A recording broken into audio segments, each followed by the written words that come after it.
Separated by the Salish Sea, connected by the Rio Graps in BC. This is the Cup Check Wrestling Podcast with Aaron Schultz and Corey Ace Trelaw.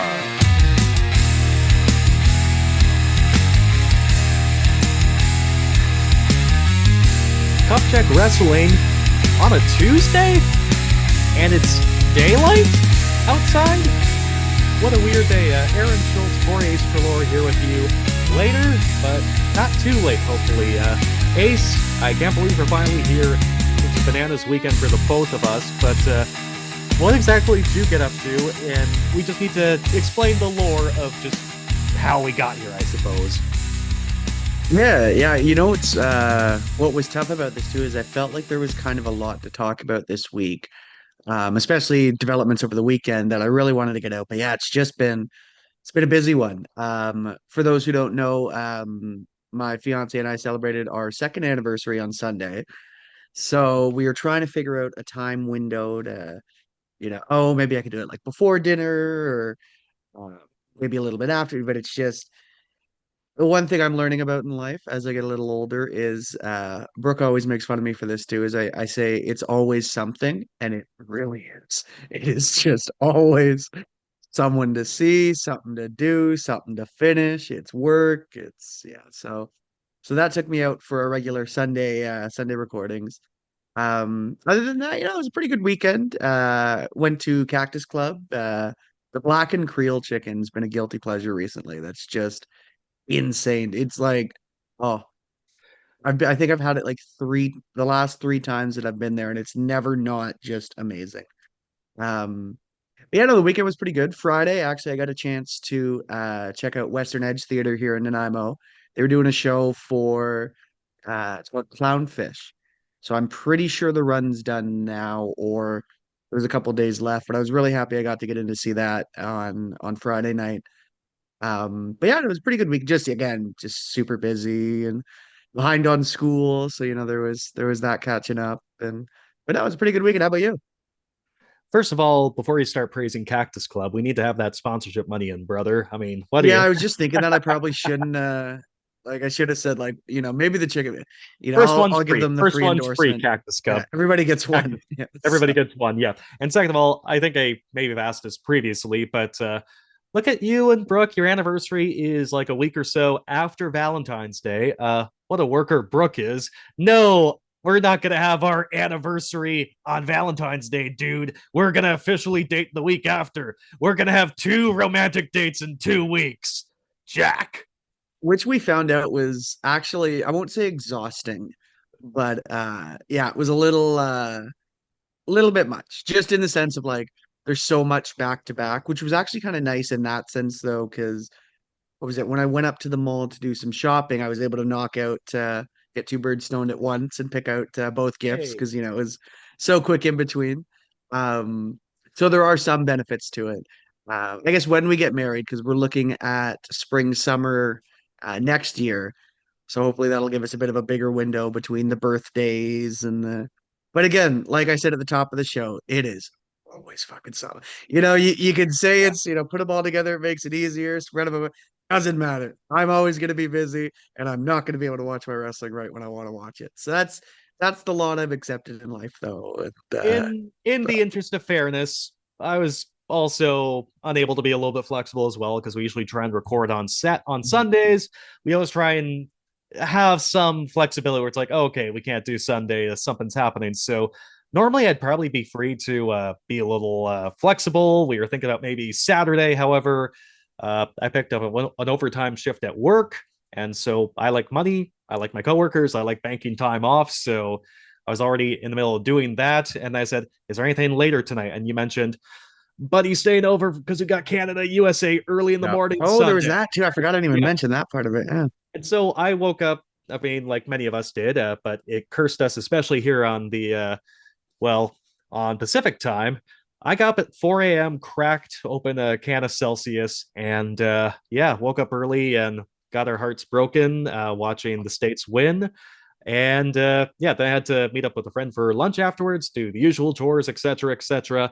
And it was during your special anniversary date day. So And then, of course, I work early mornings during the week from Monday to Friday. So if you have a buddy who works early mornings or overnights, you'll always find that at some point they need a day just to catch up on sleep. Maybe it'll be 12 hours or so just to recharge the batteries. I never got that over the weekend. I have to work on the Monday, so nothing worked out for us. And then, of course, you're busy with school. You're busy. You got a star role in your play production. It just didn't work until today. We're all stars in VIU theater, but I would say a super D duper star. So finally happy we're here. And honestly, maybe we should try and find these afternoons, or maybe once I kind of like days are starting later, this natural daylight's not too bad for us. I will say too, real quick, just in response, just because I wanted to mention it, with the Team Canada loss, you say had our hearts broken. It was very sad. Don't get me wrong. I don't know if you felt this way, but after Game 7 of the World Series, I was telling my buddy about this. I can never feel worse than that day, and it's a little comforting. I don't know why. It's just to know that, like, no matter how much I get hurt, nothing will ever hurt that bad.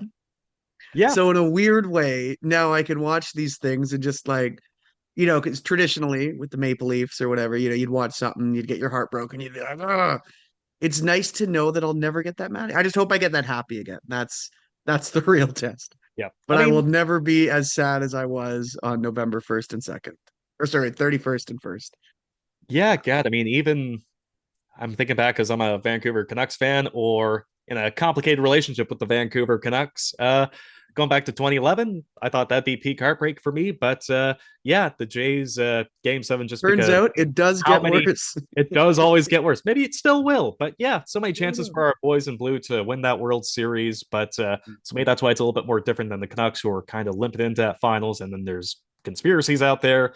But yeah, I think it was like a week or two later, my BC Lions lost a devastating playoff game to the Saskatchewan Roughriders. A week or so later, I'm like, yeah, it's fine. And I think we can take solace in that our national men's hockey team will be back at the Olympics. You never know when your baseball team's going to be back in the World Series. So that's a good point too. You never know. So at least the pain will never get worse. So we're finally here. We finally got daylight. Maybe we should, as the days get longer into the spring and the summer, maybe we'll just take us from 2 out of 10s to 3 out of 10s on the good looking. I was gonna say, yeah, it can't go much lower, so it can only get better.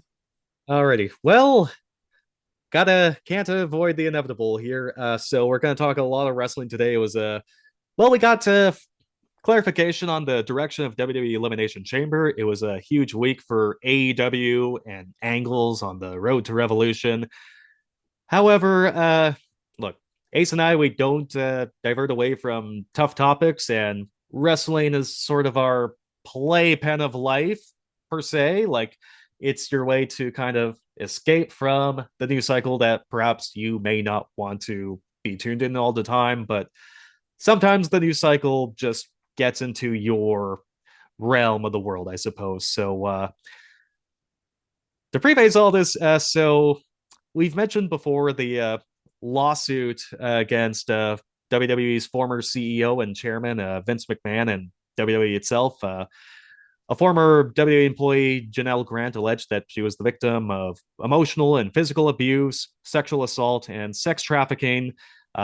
John Laurinaitis, who was the longtime former head of talent relations at WWE, he was initially named a defendant, but he was sort of voluntarily dismissed last year as he agreed to provide evidence in Grant's lawsuit against Vince and WWE. He was also fired back in 2022. Yeah, so you can kind of test this. We've never really committed a segment to Janel Grant's lawsuit against WWE and Vince McMahon, mostly because there haven't really been many developments. It kind of changed within the last week because there were sort of two. One, we kind of have a timeline on whether this will go to arbitration like McMahon's side wants, or if it'll go to trial with a jury like Janel Grant's side wants.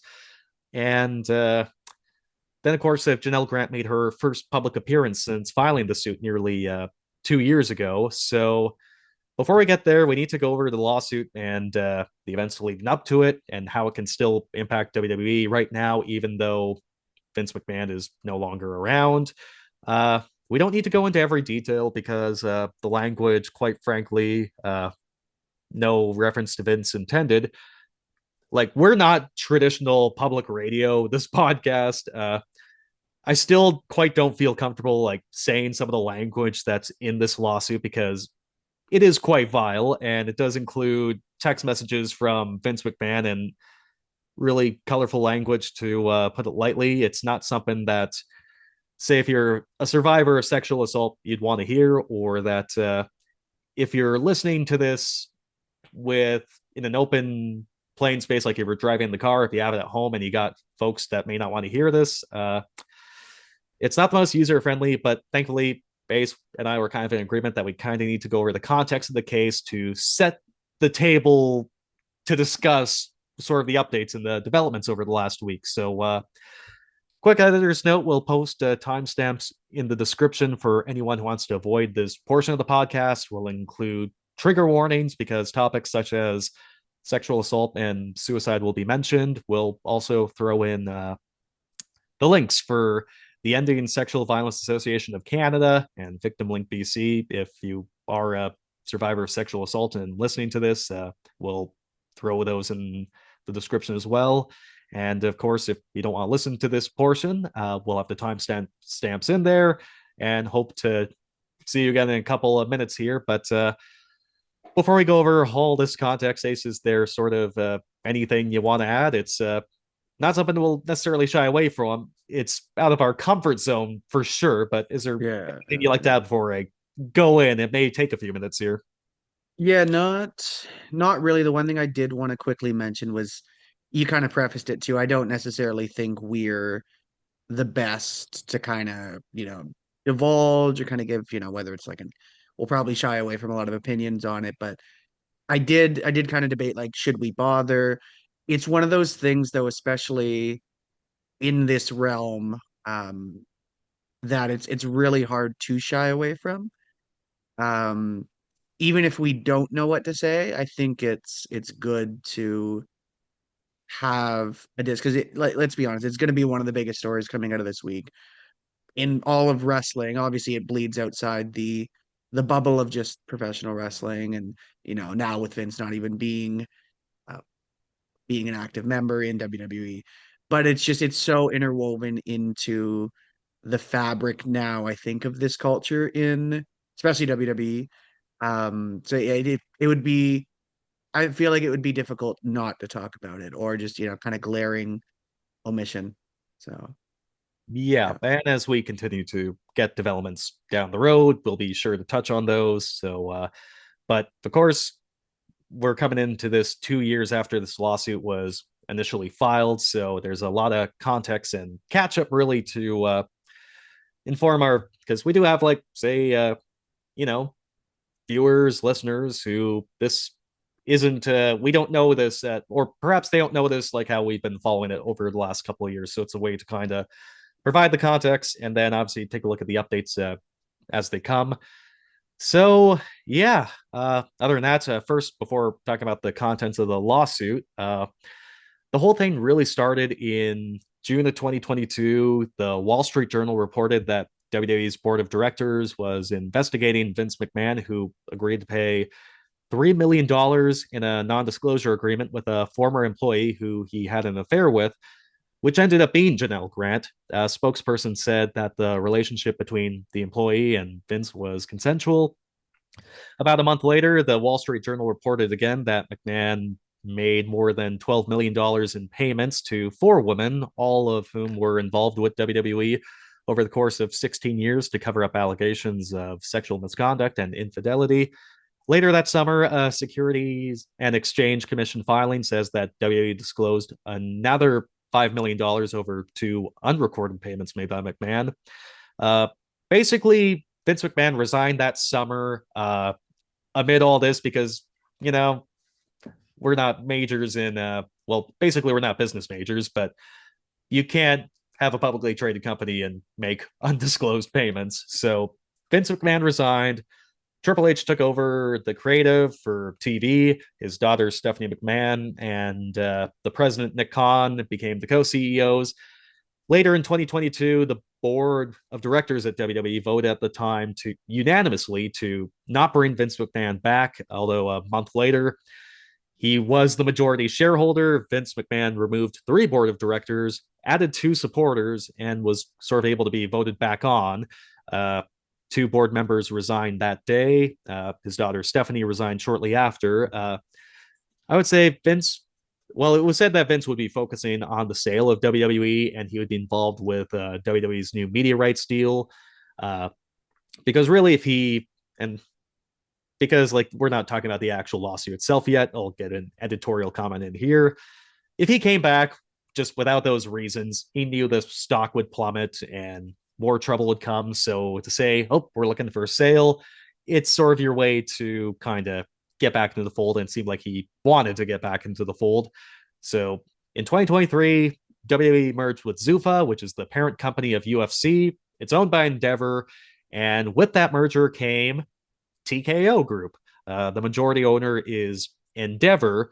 Vince McMahon was named executive chairman at the time. He was ranked higher than Dana White, if you can believe it, at the time, basically. He was basically higher in the organizational chart. And last time I checked, as of now, he still has about 3% of TKO stock. And so the lawsuit got filed in January 2024. It was a notable time that TKO announced that WWE's media rights deal with Netflix, that huge deal that basically just made WWE even more money, and that The Rock would join the company's board of directors.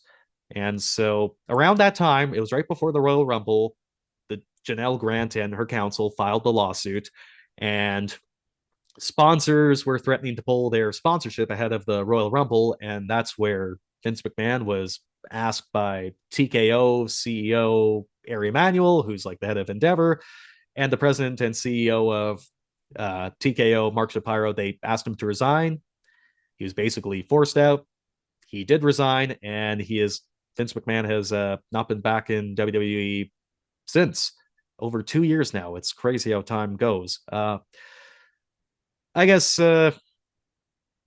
before going in, because I don't want to keep ranting for too many minutes here, going into the lawsuit portions, Ace, anything over those couple of years going into that about the payments and Vince and just that whole ordeal? I don't even know what to say, but like any thoughts come up, like how far removed from it and just how crazy that shift was from Vince feeling like he was never going to go to all of a sudden it was the end of Vince McMahon. I guess looking back at that, any thoughts on just how that completely played out? Well, it was so interesting. I don't know if I want to say interesting, but what, like, I remember I noticed the most out of this was, I remember at the time there was a lot of comments from people outside of the wrestling bubble. I was like, wow, I can't, you'll see a lot of tweets about it where it was like, wow, I can't believe, the head of the company, can you believe he would do this? And then like every wrestling fan being like, oh yeah, like that's for the better part of 3 decades. It was also his character on TV. Um, and I think what shook me the most with it, or at least stood with me, I should say, was just that there was not really much surprise. It was just, oh yeah, that, not that it made it okay, but just that we were not at all surprised to hear it, just knowing him and knowing the plethora of crazy stories that we've heard for as long as we've heard. Um, the other thing that I remember really sticks with me in kind of a gross way was the response to a lot of this coming out. Correct me on this, 'cause I can't remember the exact dates, but it's coming to mind after the allegations were made. We saw, I believe it was on Raw and then SmackDown. Let's be honest, him making a joke of it and coming out and doing a little dance and stuff like that really sticks with me, that you see now. And at the time too, I thought it, but you see now and you're just like, what? Like, but Yeah, again, it doesn't surprise you. It doesn't, it's, yeah, it was like in July 2022 that, of course, he was that's coming it. out after the allegations were first made, saying that, we're going to be together. I can't remember the exact verbiage he used, but the one that aged terribly, beyond terribly in hindsight, was it was after Vince had resigned and Stephanie was co-CEO at the time with Nick Khan. She comes out on SmackDown, and Vince framed his resignation at the time as his retirement. So it was Stephanie trying to lead. It was almost essentially like it was no different than, like, say, a thank you AJ chant that we just saw on Raw recently, or a thank you Cena. She got a thank you Vince chant going. And given what we know now, given how Vince was essentially forced, well, first he resigned, then eventually was forced out, it just did not age, and it did not age well in hindsight, or even at the time. It was objectively just not the right call at all to go about business that way. All right. So actual content. So let me just say, Ace and I, we are not trying Vince McMahon. We're not saying he's guilty. We're not saying Janel Grant is full of it either. These allegations have not been tested or proven in the court of law. So we'll have to see how it plays out. We're going over some details with some triggering words. So because again, as mentioned, some of the verbiage that is in here is just not necessarily listener friendly. There is a 101 page amended complaint available online. Like, you can search up Grant versus World Wrestling Entertainment court listener. The amended complaint was posted in May of 2025. It was after the initial lawsuit was filed in January 2024, and includes like multiple text messages from Vince McMahon as well. And that's a lot of where some of this verbiage comes from. That's not necessarily worth repeating. So essentially the lawsuit. So it's the story. Well, according to the lawsuit, it starts in 2019. Janel Grant was living in the same apartment building as Vince McMahon. She was friends with the resident manager of the building. At the time, Grant says she was struggling financially, and she was providing around-the-clock caregiving to her parents for years and years. They eventually passed away.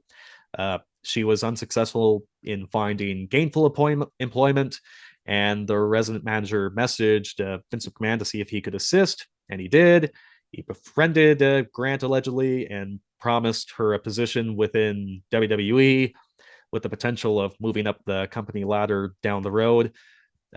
Essentially, Grant is arguing and alleging that Vince McMahon told her that he has world-class legal resources to deal with quote-unquote problems, and her employment was tied to her performing sexual favors, and Vince wanted to keep their relationship secret, even though the lawsuit alleges that Vince McMahon shared explicit photos and videos of Grant with friends and staff such as John Laurinaitis, who was a former co-defendant in the lawsuit, and recruits such as, currently he's on WWE now after being brought back, Brock Lesnar. So Grant was slotted in as an entry-level position in WWE's legal team, was eventually transferred to talent relations under John Laurinaitis. She alleges she was promised a promotion to vice president of talent relations within 12 months. That never happened. Over the course of her employment, Grant alleges that she was sexually assaulted by Vince McMahon alone, by Vince and John Laurinaitis in threesomes, participated in threesomes that she did not consent to, was required to record explicit content for WWE employees and friends, that Vince recruited people to partake in threesomes with Grant, and that sex with her was used as a sort of negotiation tactic to re-sign Brock Lesnar in 2021. Brock Lesnar is mentioned in the lawsuit 44 times, but he is not a co-defendant in this lawsuit. For WWE as a company, it's alleged that a new corner office was constructed for Laurinaitis, sharing a wall with Triple H, and that Janel Grant's office had an internal door connected to Laurinaitis' office. And it's alleged that two of the top executives of WWE at the time, Nick Khan, who's still the current president of WWE, and the former chief operating officer, Brad Bloom, were actively involved in arranging an office space for Grant. Grant's employment ended in early 2022 when Vince said that his wife, Linda, who's currently the education secretary under the Trump administration, it's alleged that Vince said that Linda learned of the affair and that she would leave him. And Grant alleges that she was coerced into signing the previously mentioned non-disclosure agreement. Grant was reportedly paid $1 million of her $3 million NDA, but payments stopped within 10 days, February 1st, 2023. It was a couple months after the initial Wall Street Journal reports. Essentially, going forward, Vince McMahon's side wants the matter to go to arbitration, as that's what the NDA outlines. Grant's side is arguing that the NDA is void because of the Speaking Out Act in the States, which prevents the enforcement of NDAs in the instances of sexual assault and harassment, that her not being able to mention her time with WWE would make it difficult to find employment, and that Vince had stopped payments. Grant is asking to declare the NDA void, judgment on compensatory damages, reasonable attorney fees, cost and punitive damages, along with further relief as the court deems proper. So this just came in today. One of the wrestling journalists who's been following the story, BJ Bethel, he reports that the oral argument hearing for the motion to compel arbitration in Grant versus WWE and Vince McMahon are scheduled for June 16th, according to a case docket that just came out this morning. So that's one of the developments in the last week. I should also mention as well that the lawsuit is asking for a trial with jury. That's what Grant's side is wanting. And that, well, I guess one of the main reasons that we're talking about this today, Janel Grant over the weekend, I think on Friday, made her first public appearance speaking to the Connecticut Alliance to End Sexual Violence. She spoke for about 11, 12, 13 minutes. You can find the video online, beginning to end. Ace and I have watched it. Some developments that weren't really mentioned in the amended complaint. Some things stood out, like, I'm not sure what you stood out to you, Ace, like some of the things mentioned that, that WWE requested for, well, Janel Grant alleges that, or says that WWE requested her to say that she had a consensual relationship with Vince. She refused, but then a story said that it was consensual, but it didn't include her say, and other things that that there were a couple times in 2024 where Janel Grant basically said, essentially, she says that WWE told on themselves in response to the lawsuit and the federal criminal investigation. There was the love letter that was found from Grant that was found on a corporate laptop and published in the New York Post. The other one that I think law fans really gravitated towards was a storyline in 2024 where Liv Morgan is trying to get together with Dominic Mysterio, who's in storyline dating Rhea Ripley at the time, and Liv Morgan is sending explicit photos to Dominic, and he's showing to his fellow members of the Judgment Day a way to kind of portray the crazy storyline, the crazy girl storyline, I should say. And that she said that it was the second time that she had spoken about it. She spoke about it with the feds, and during her speech to the Alliance to End Sexual Violence in Connecticut. Ace, I kind of went on a long time there. There's a lot kind of to touch on, to bring forth before talking about this. We both watched what Janel Grant said in her first public appearance. What were some of the things that stood out to you? No, I think it was good that you took the time to be as detailed with what has been alleged as possible. Because we don't want to. The last thing I would want to do in something like this is for one of us to say the wrong things, and I'm glad you were able to get that out.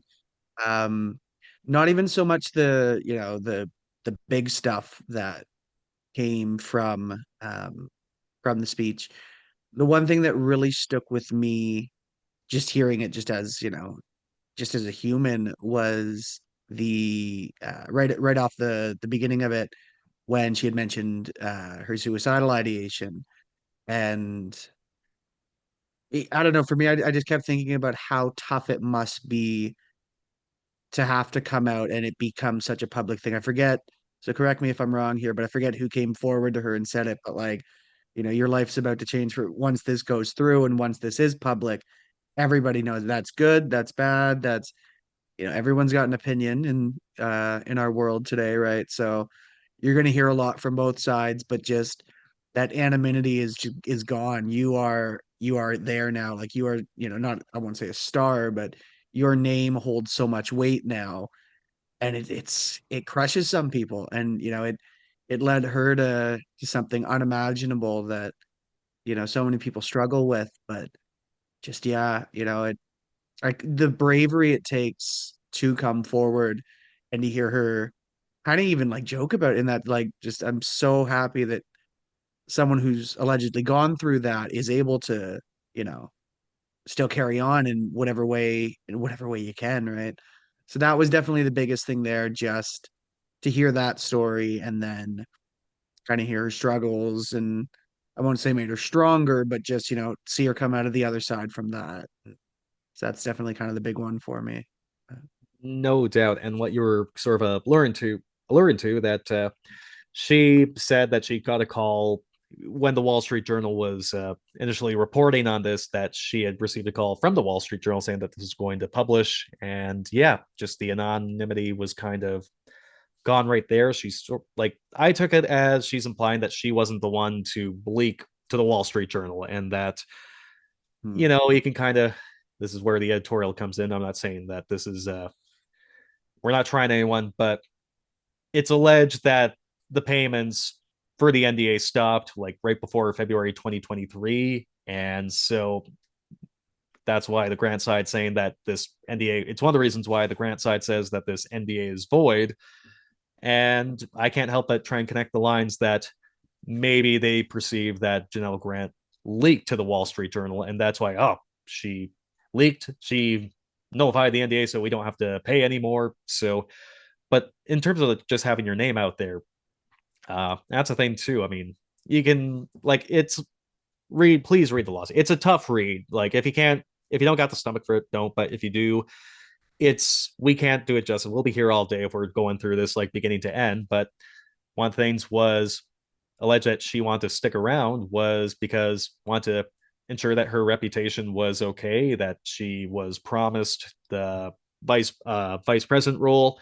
Get that on your resume. Maybe there's another thing you can do after that. And if all of a sudden, I guess the look into the lawsuit, the belief that if the sexual favors or sexual acts were to not continue, Vince allegedly used his lawyer, Jerry McDevitt, and Jerry McDevitt's been around for ages, like even back to like the steroid trial in like the 90s, where Vince McMahon came pretty close to serving time. I know the jury sided with him, but Jerry McDevitt was around for that. So to be told allegedly that I got top legal resources to make problems go away, and you're trying to uphold your reputation, and then all of a sudden to have that out there, yeah, I can't imagine how. She mentioned as well that she had not been outside many times since this lawsuit was filed 2 years ago, and someone was there as she was attempting to take her own life to prevent it from happening. And if there was a thing that mentioned, like, one thing that kind of stood out to me was, I don't know if this is implying that because she's still living in Connecticut, to the apparently still living in Connecticut, and WWE's headquarters still in Stamford, if the implication is that she was saying that there's she feels threatened in Connecticut, that not sure if that's implying that WWE has the resources to put pressure on. But one thing that emerged this week, and even if something's not necessarily funded by WWE, some of the fans and some of the supporters are, well, I think we alerted before growing up, there's the stand up for WWE folks. When UFC was getting in popularity, and then, wrestling wasn't necessarily cool when we were in school, or when Linda was running for public office, that there was the stand up for WWE campaign. And so there's a lot of folks, a lot of fans conditioned to defend WWE.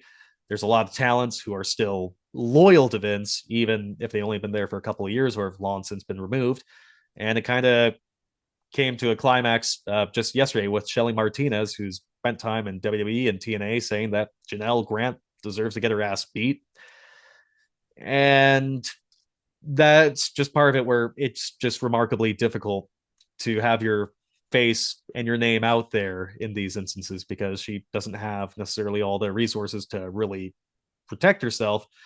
And in general, it's difficult for victims of sexual assault to be able to, well, it's a really difficult thing to try and get a charge approved for. And then from there, it's even more difficult to try and prove beyond a reasonable doubt that sexual assault was the case, that was the crime that occurred.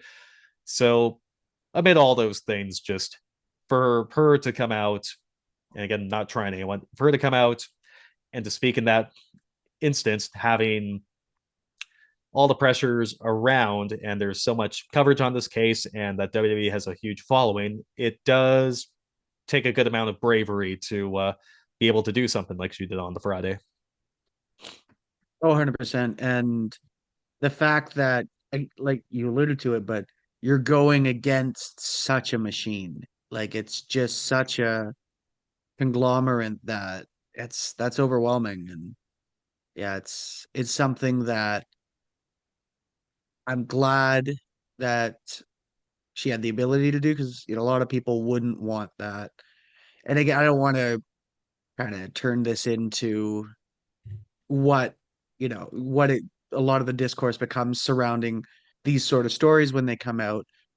But there's so I'm just gonna say, because there's so many people who do come forward when something like this happens and say like, oh, why now, or why didn't they say something right away?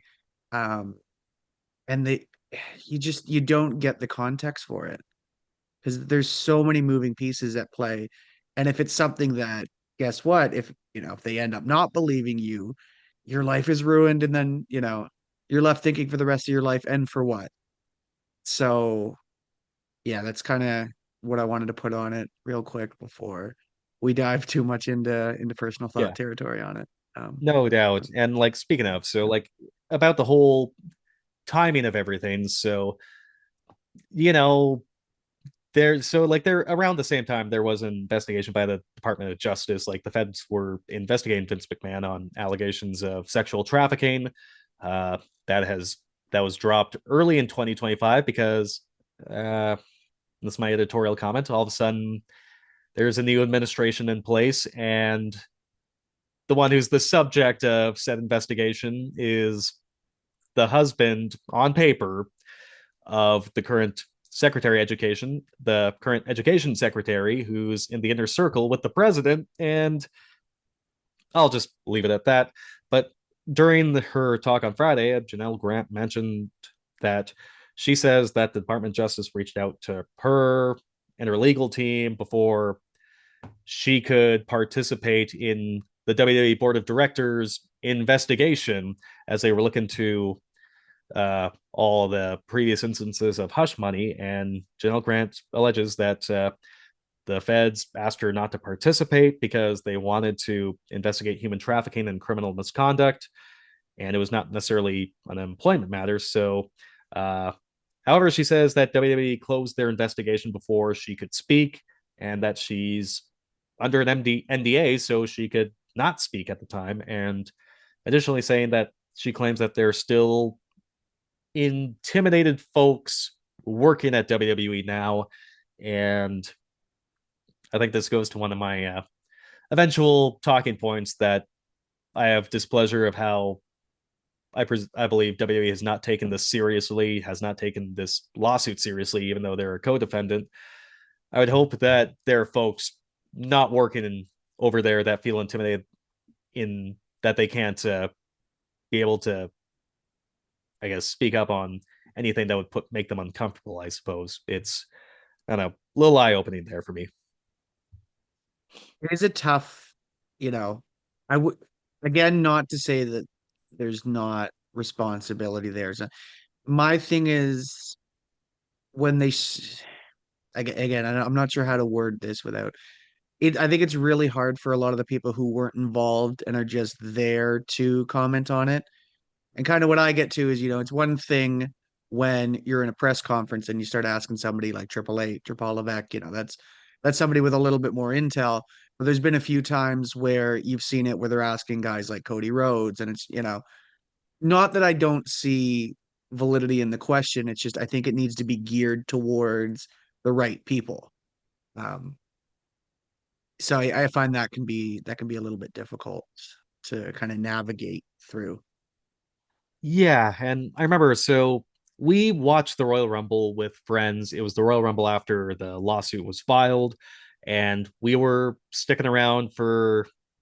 And here's the thing: WWE's press conferences were a dog and pony show. You had maybe two legit, maybe three legit wrestling reporters there, like a Brandon Thurston or a John Pollock, and then the rest, quite frankly, are influencers who are basically wanting to ensure that they have access to do their fun interviews, and they're not trained to ask questions in those kind of settings, and they're not qualified, and they just would not necessarily do that.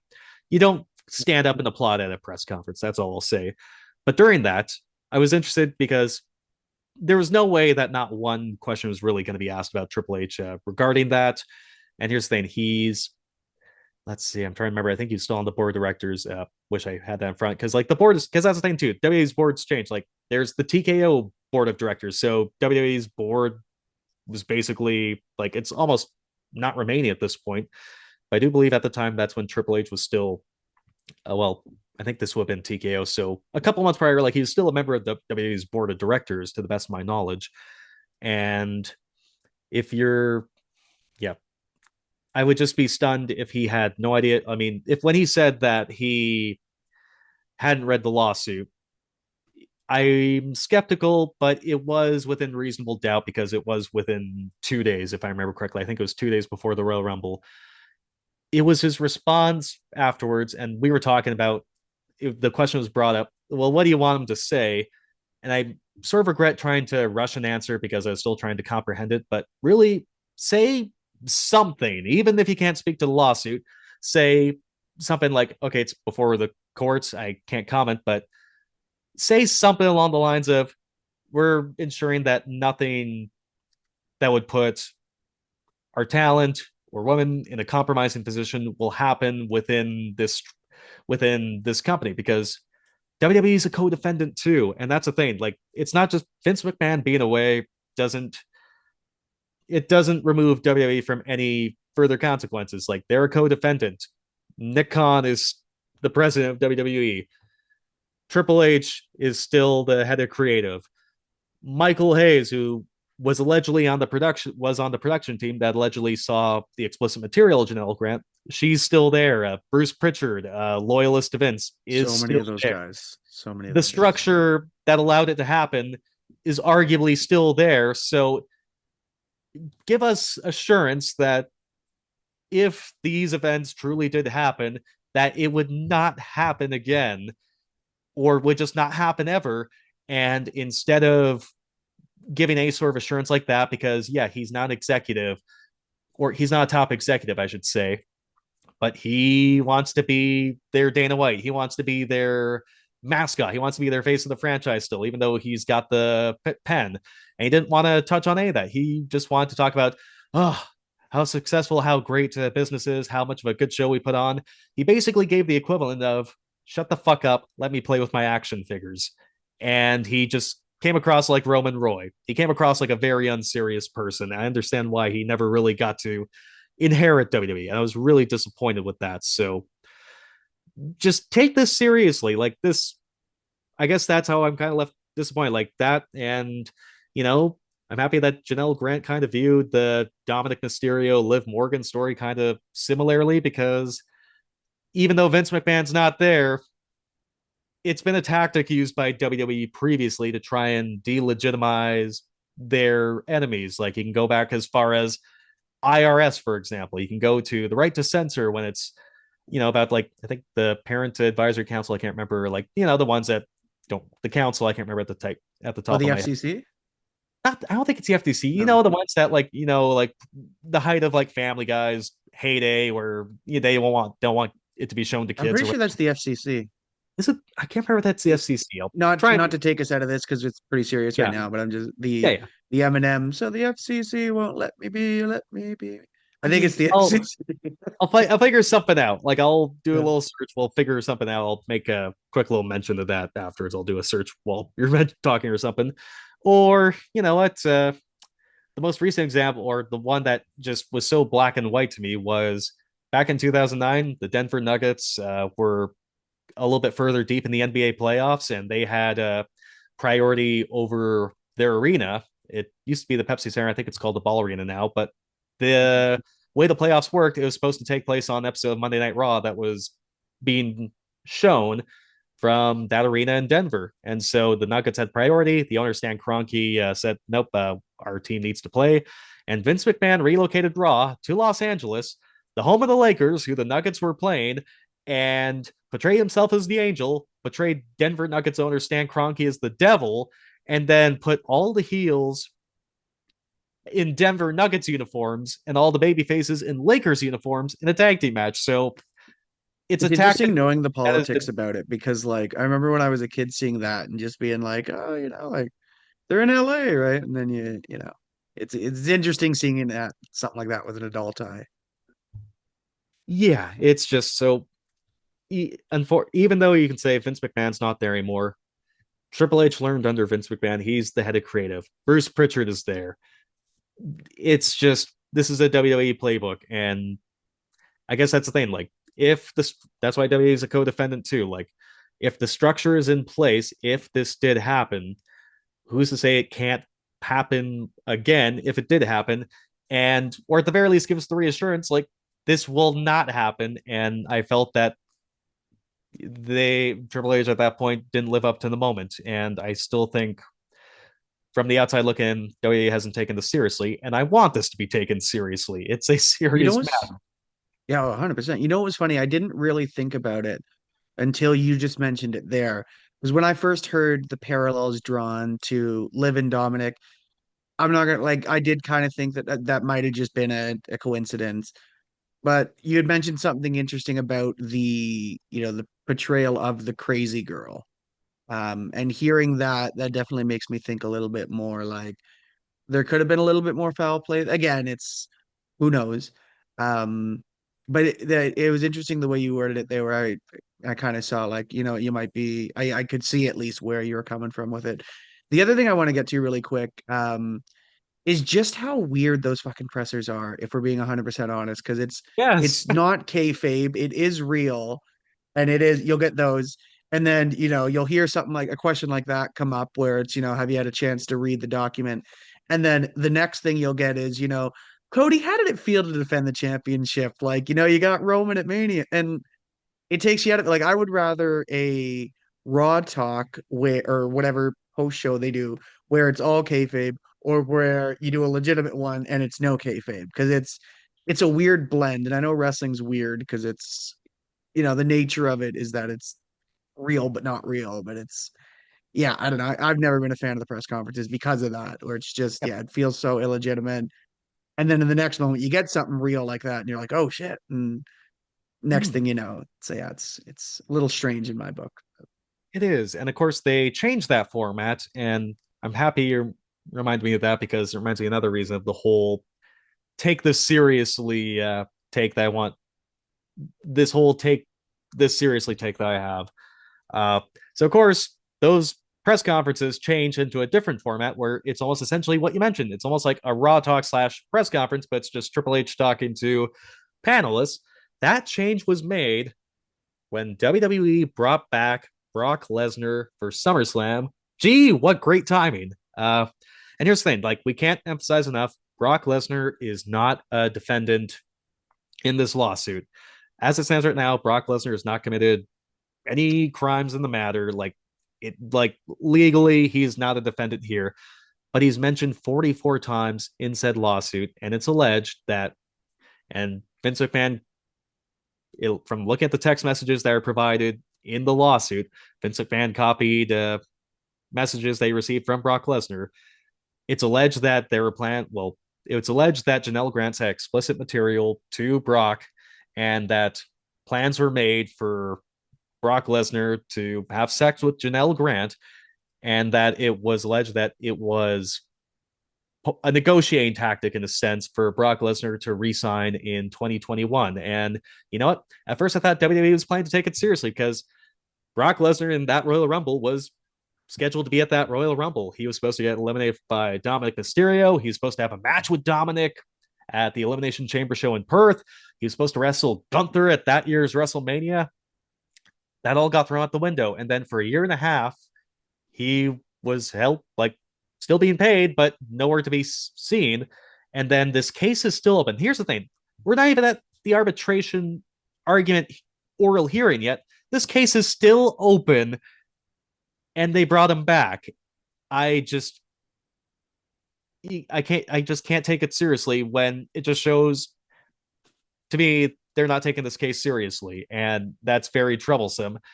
And again, if this podcast did not exist, that was going to be the end of me in WWE, but here we are, I suppose.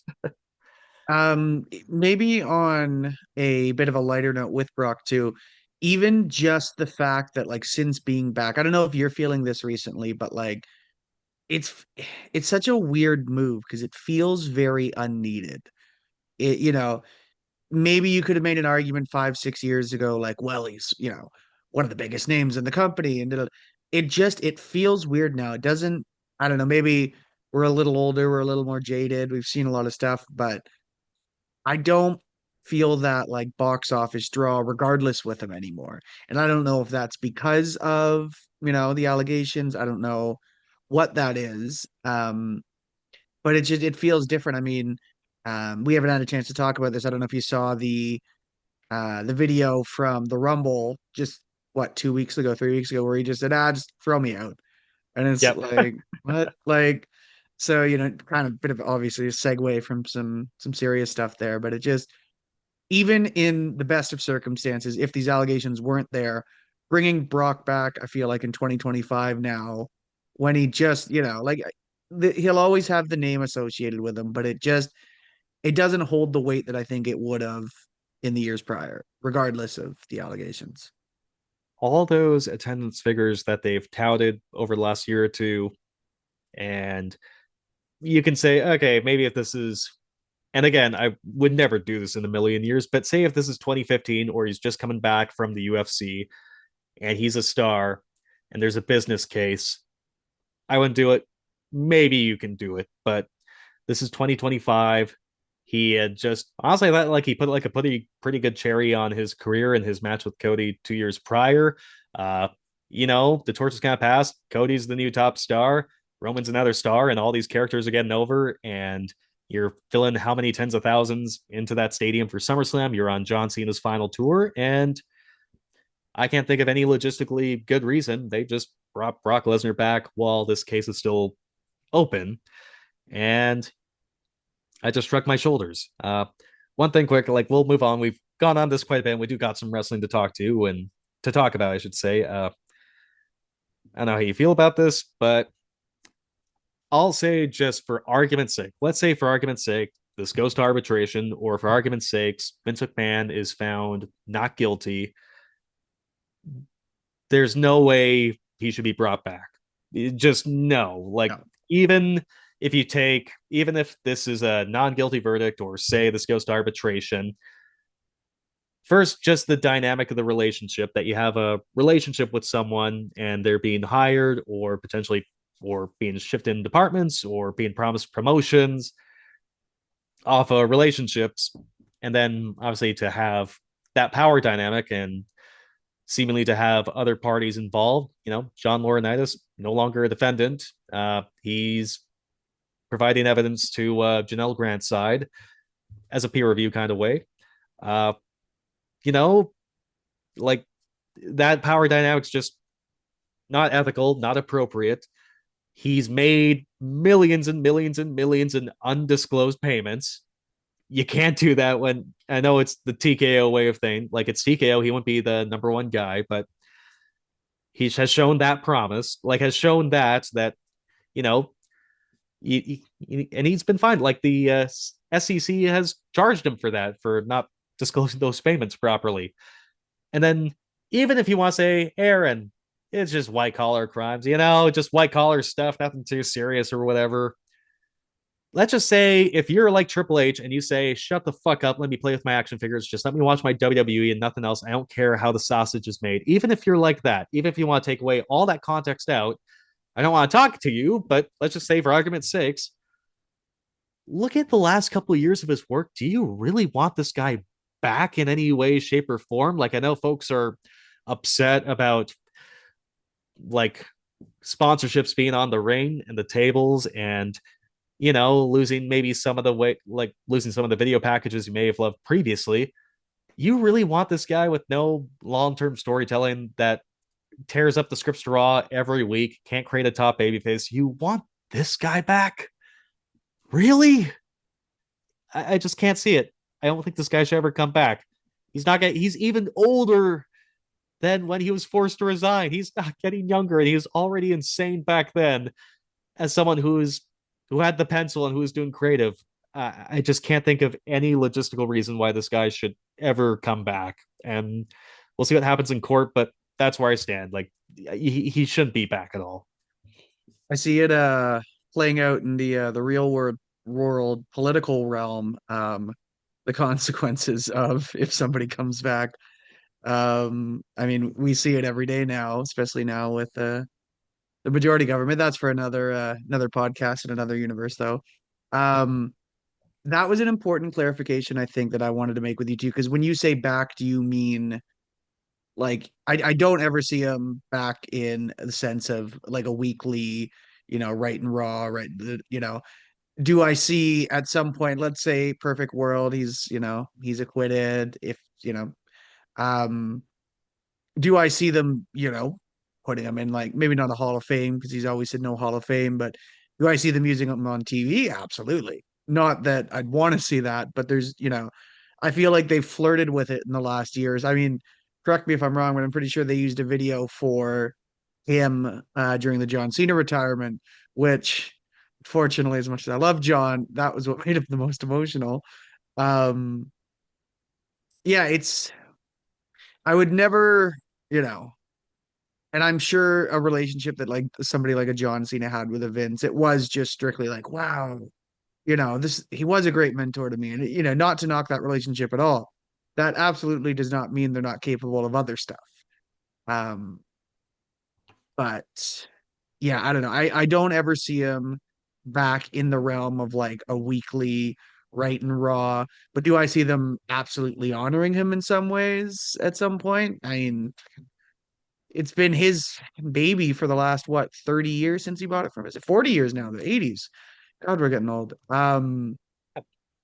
Yeah. Yeah, like So up until John Cena, yeah, like they were, blurring him out of video packages on video games or just other videos and not necessarily making mention of him. Like I can remember Triple H mentioning him during his Hall of Fame speech. Of course, he appeared during the John Cena tribute video, and yeah, it's kind of been hinted.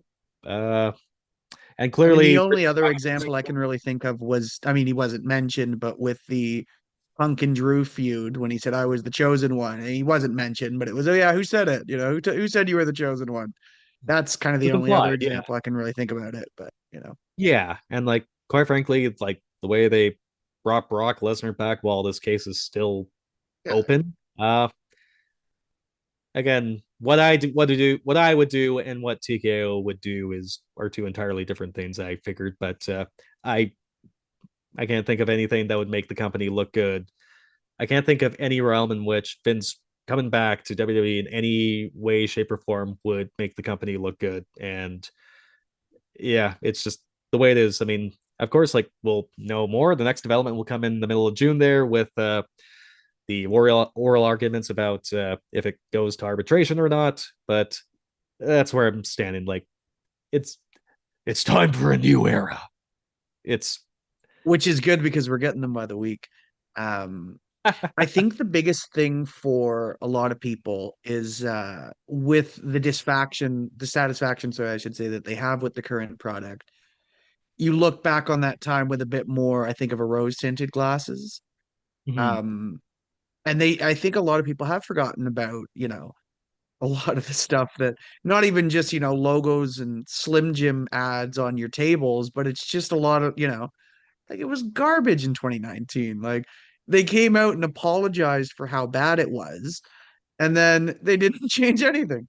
And they No, said it that got you were the worse. authority now. And I was never given a promotion. They never, I didn't see one Cyber Sunday out. I didn't get to do anything. Um, but it's definitely, I think, just dissatisfaction that people have now with Triple H, where they're like, let's just go back. Let's make WWE great again, to steal one other yeah. Another fellow Orange guy. But Yes, yeah, I exactly. digress. Well, yeah, I mean, anything else on this matter? I mean, if we really went through everything top to bottom, we'd be here for days. But anything else you'd like to add quickly before we well, I need to take a shower. I mean, hopefully at least we got something to refer to when folks need the context for this Totally. lawsuit. It's not going anywhere anytime soon from the looks of it. So yeah, I don't know. Do you have anything else to add before we thankfully No, gracefully move on? we've talked about this more than I feel like I even wanted to, but I'm glad, like I said, I'm glad we did, because it's something that I would have felt, I won't say uncomfortable about omitting, but it's something that is so interwoven into the story of this company now. And at some point we had to address it.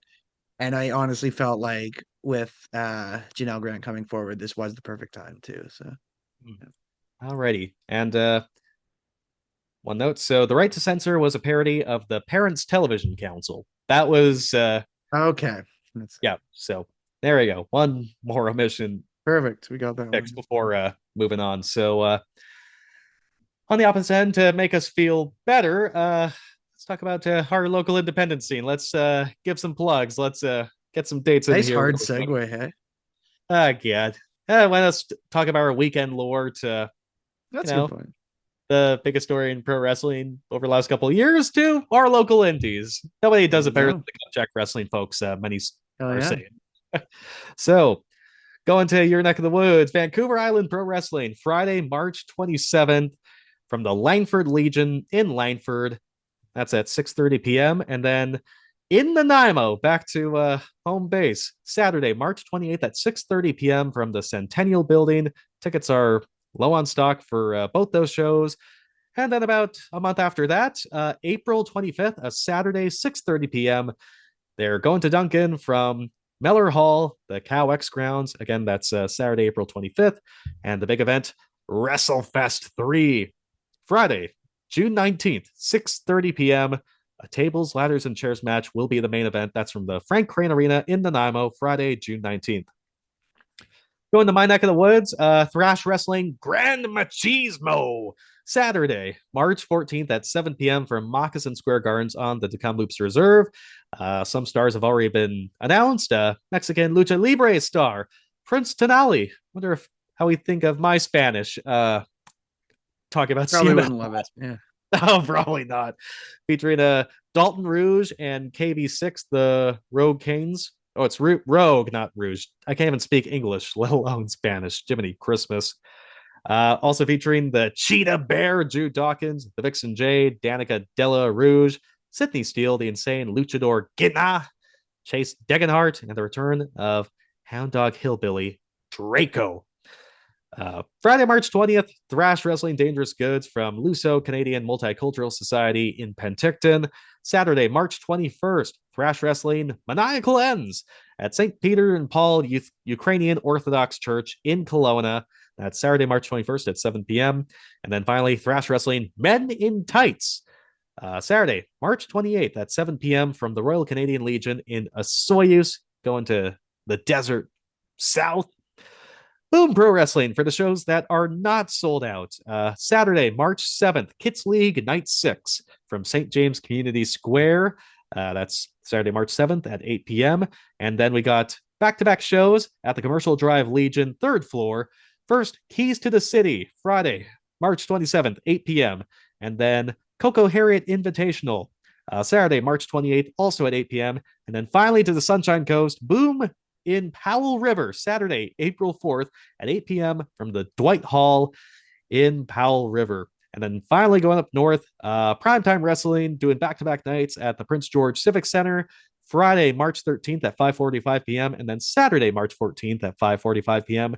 Wrapping up the weekend with wrestling in Quesnel at the Quesnel and District Senior Society. That's Sunday, March 15th at 6:30 p.m. Go support your local indies, folks. Cannot wait for these stretch of shows here.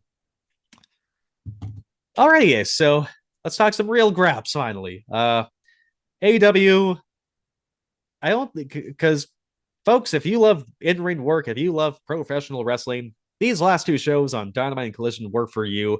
But I was watching Dynamite originally thinking, it's a fun show and all, but man, it just can't beat the previous two shows that we had where you had title changes and storylines coming to an end.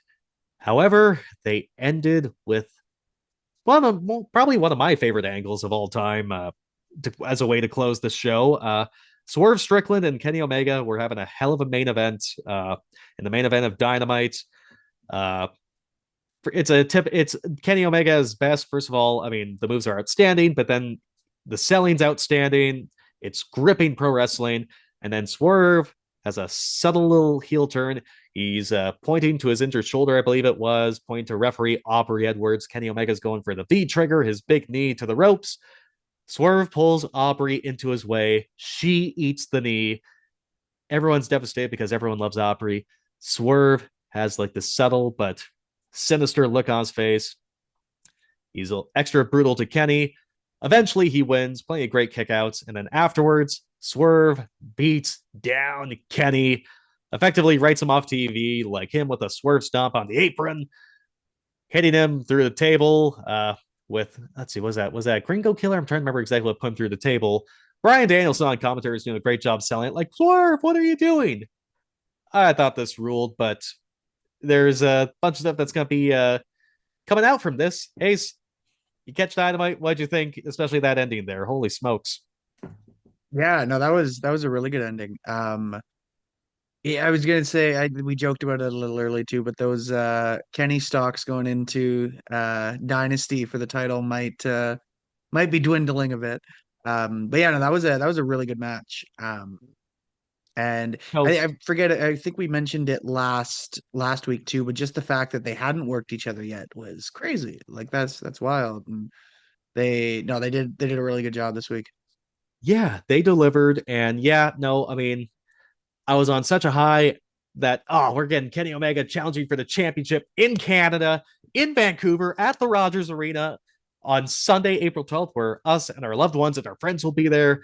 And my stocks have never been lower after that because Swerve beat Kenny clean. I imagine Kenny has to now go through Swerve before eventually getting his shot at the championship. And I thought that this was honest to God going to be like a 20-minute draw where they get the rematch at the pay-per-view, but it seems like right now Kenny Omega more likely than not attending the Revolution pay-per-view because it's the final day of the Capcom Cup, the Street Fighters tournament where he's scheduled. It seems like he's still trying to get out of that. So they at least wrote Kenny off TV to justify his absence for the pay-per-view then. But yeah, I mean, there's still plenty of ways that this can go. I mean, it's all part of this whole chase for the AEW Men's World Championship that MJF has, that everyone's trying to get this belt.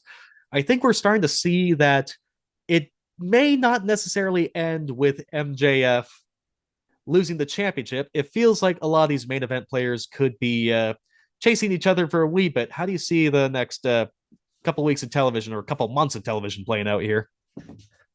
Yeah, it'll be interesting. There's definitely an angle I'm sure we'll get to in a bit too from what happened on Dynamite regarding the World Championship. Um, but again, with such a kind of loaded main event scene, I think that is okay because it kind of gives some time to sort of circle people through, you know. Um, excuse me.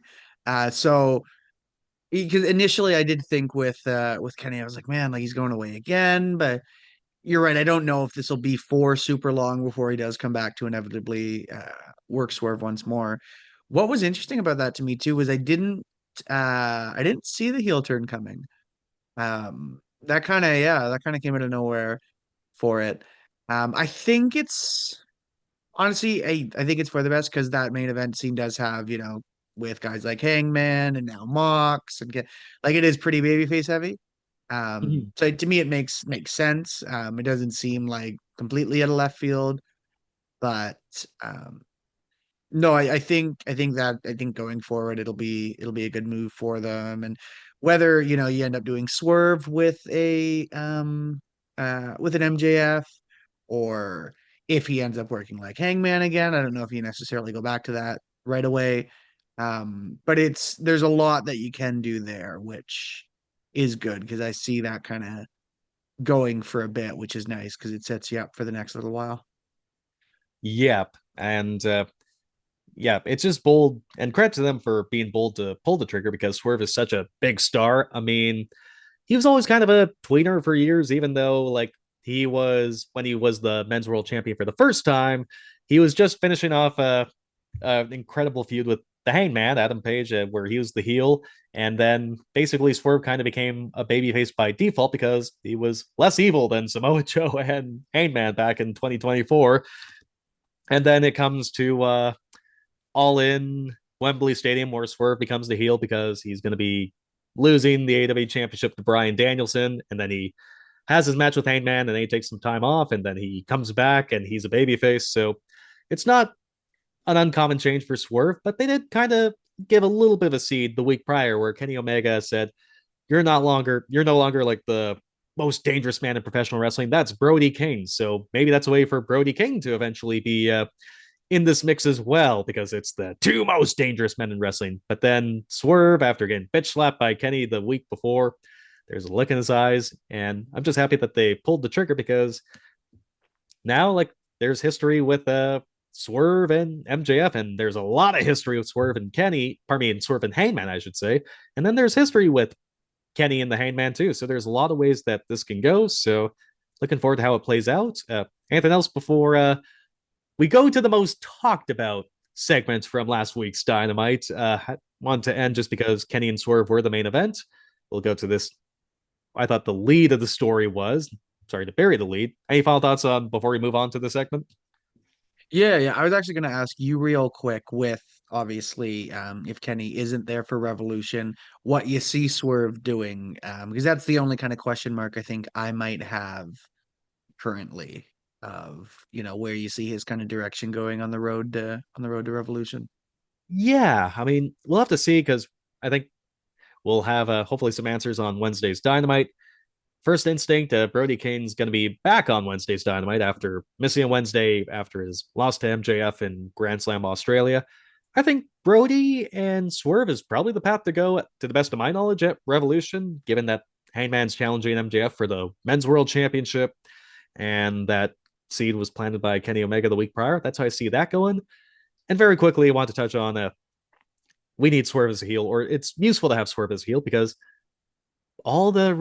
just about every top heel in AEW is either in the Don Callis family or the Death Riders, which is kind of like a tweener group right now. So Yeah. we need another top heel right now, and we got a good influx of top baby faces right now too, thankfully. So hopefully this is a move that can pay off and not hurt the babyface side of things. But yep, excuse me. We're both a little gassy today, aren't we? Goodness gracious. I'm always gassy, yeah. Bubbly water, it's too good, man. I'm telling you. But yeah, so the big segment of Dynamite last week. I have to give credit to AEW for being bold to put this out there to get discussion going, because I think there was a justified path for the Hangman and MJF to face off for the AEW Men's World Championship at Revolution, because Hangman never lost the championship to MJF. Samoa Joe was a transitional champion where he beat Hangman because of shenanigans, and then he lost to MJF in the four-way match at World's End that featured the Hangman. Samoa Joe may be giving your boy JBL run for his money as the best transitional champion of all time. You never know, but I don't know if there's an argument there for JBL. That was generational. Fair play. I'll give you this one. But then, yeah, so the promo happens between the Hangman and MJF. I'm happy MJF gets to the point just saying that straight up he hates Hangman. Hangman responds essentially saying that, you know what, I see a lot of myself in you too. Like, we both need this championship to basically justify our existence, and that this match, well, this rivalry needs to end, but it just can't end with a wrestling match. And so Hangman pitches that there should be a stipulation. The crowd knows they're chanting Texas death, Texas Death because the Hangman loves his Texas Death matches. And then MJF's like, Who doesn't? no, MJF doesn't like Texas Death matches because he's like, no. And then Hangman, it's interesting because Hangman pitches, and this is where the discussion comes. He pitches that if he were to lose that Texas Death match, he would never challenge for the AEW Men's World Championship again. And I like how you and I and everyone in the wrestling universe said, why is he going to Cody Rhodes himself? I'm happy we all shared this thought. And then I guess to give credit, MJF said, like, oh, you may have a deal, but he's going to decide on the stipulation fully on Wednesday's Dynamite this week. But the idea of Hangman never challenging for the World Championship again, if he loses, creates some good discourse. Ace, your reaction, and maybe this is a good chance for us to have a good laugh at our pal Cody and everything he did. Yeah, I hated it. Like, don't get me wrong, I'm really excited for the program. So my thoughts about the Codying aside, it felt weird to me that Hangman was the one to pitch it. I feel like it would have made. I mean, we'll see what Max says on Wednesday, but to me, it would have made more sense to be like, oh, you want a Texas Death? Well, then you have to Cody your, like, you know. Yeah, that would have been. But yeah, I don't know. It felt weird coming from him, unless, you know, I think of another example like Ziggler in 2016, where he wanted another shot, and he goes, okay, I tell you what, you know, I'll put my career on the line. It was Dolph Ziggler. It felt weird for Miz. You know. It was Dolph Ziggler challenging the Miz for the Intercontinental Championship in 2016, put his career on the line. That was the one, right? Yeah, and yeah, it was interesting to me that for a match that he already won the right for, that he already had, you know, the contract signed. Just like he must really like these Texas Death matches because he's willing to.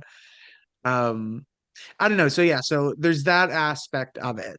I don't think the stipulation is necessarily bad because it does add some more intrigue to it. Now, so that aside, even if you flip it, you have MJF say instead of him. For the stipulation itself, I did not, like, before this, I did not want MJF losing the belt. Now, I don't want him keeping it. Because there's, like, we saw the initial issues with, so for context, when Cody Rhodes first challenged, when AEW was first being created in 2019, he had challenged Chris Jericho for the AEW World Championship with the caveat that, hey, if I don't win this, I will never challenge for the title again. And at the time, you know, obviously Cody's a very beloved babyface now over in WWE. At the time, a lot of people looked at him like a Jeff Jarrett type, like, you know, oh, it's his company, even though, you know, he was just an EVP like the rest of, you know, the Bucks and Kenny. But it was looked at, you know, Cody was kind of the guy because he sort of had the ball rolling with the All In. And yes, I get where he was coming from originally with the stipulation was, hey, I don't want you guys to think that I'm just, you know, going to book myself to keep beating all these guys and be the world champion and da-da-da-da-da.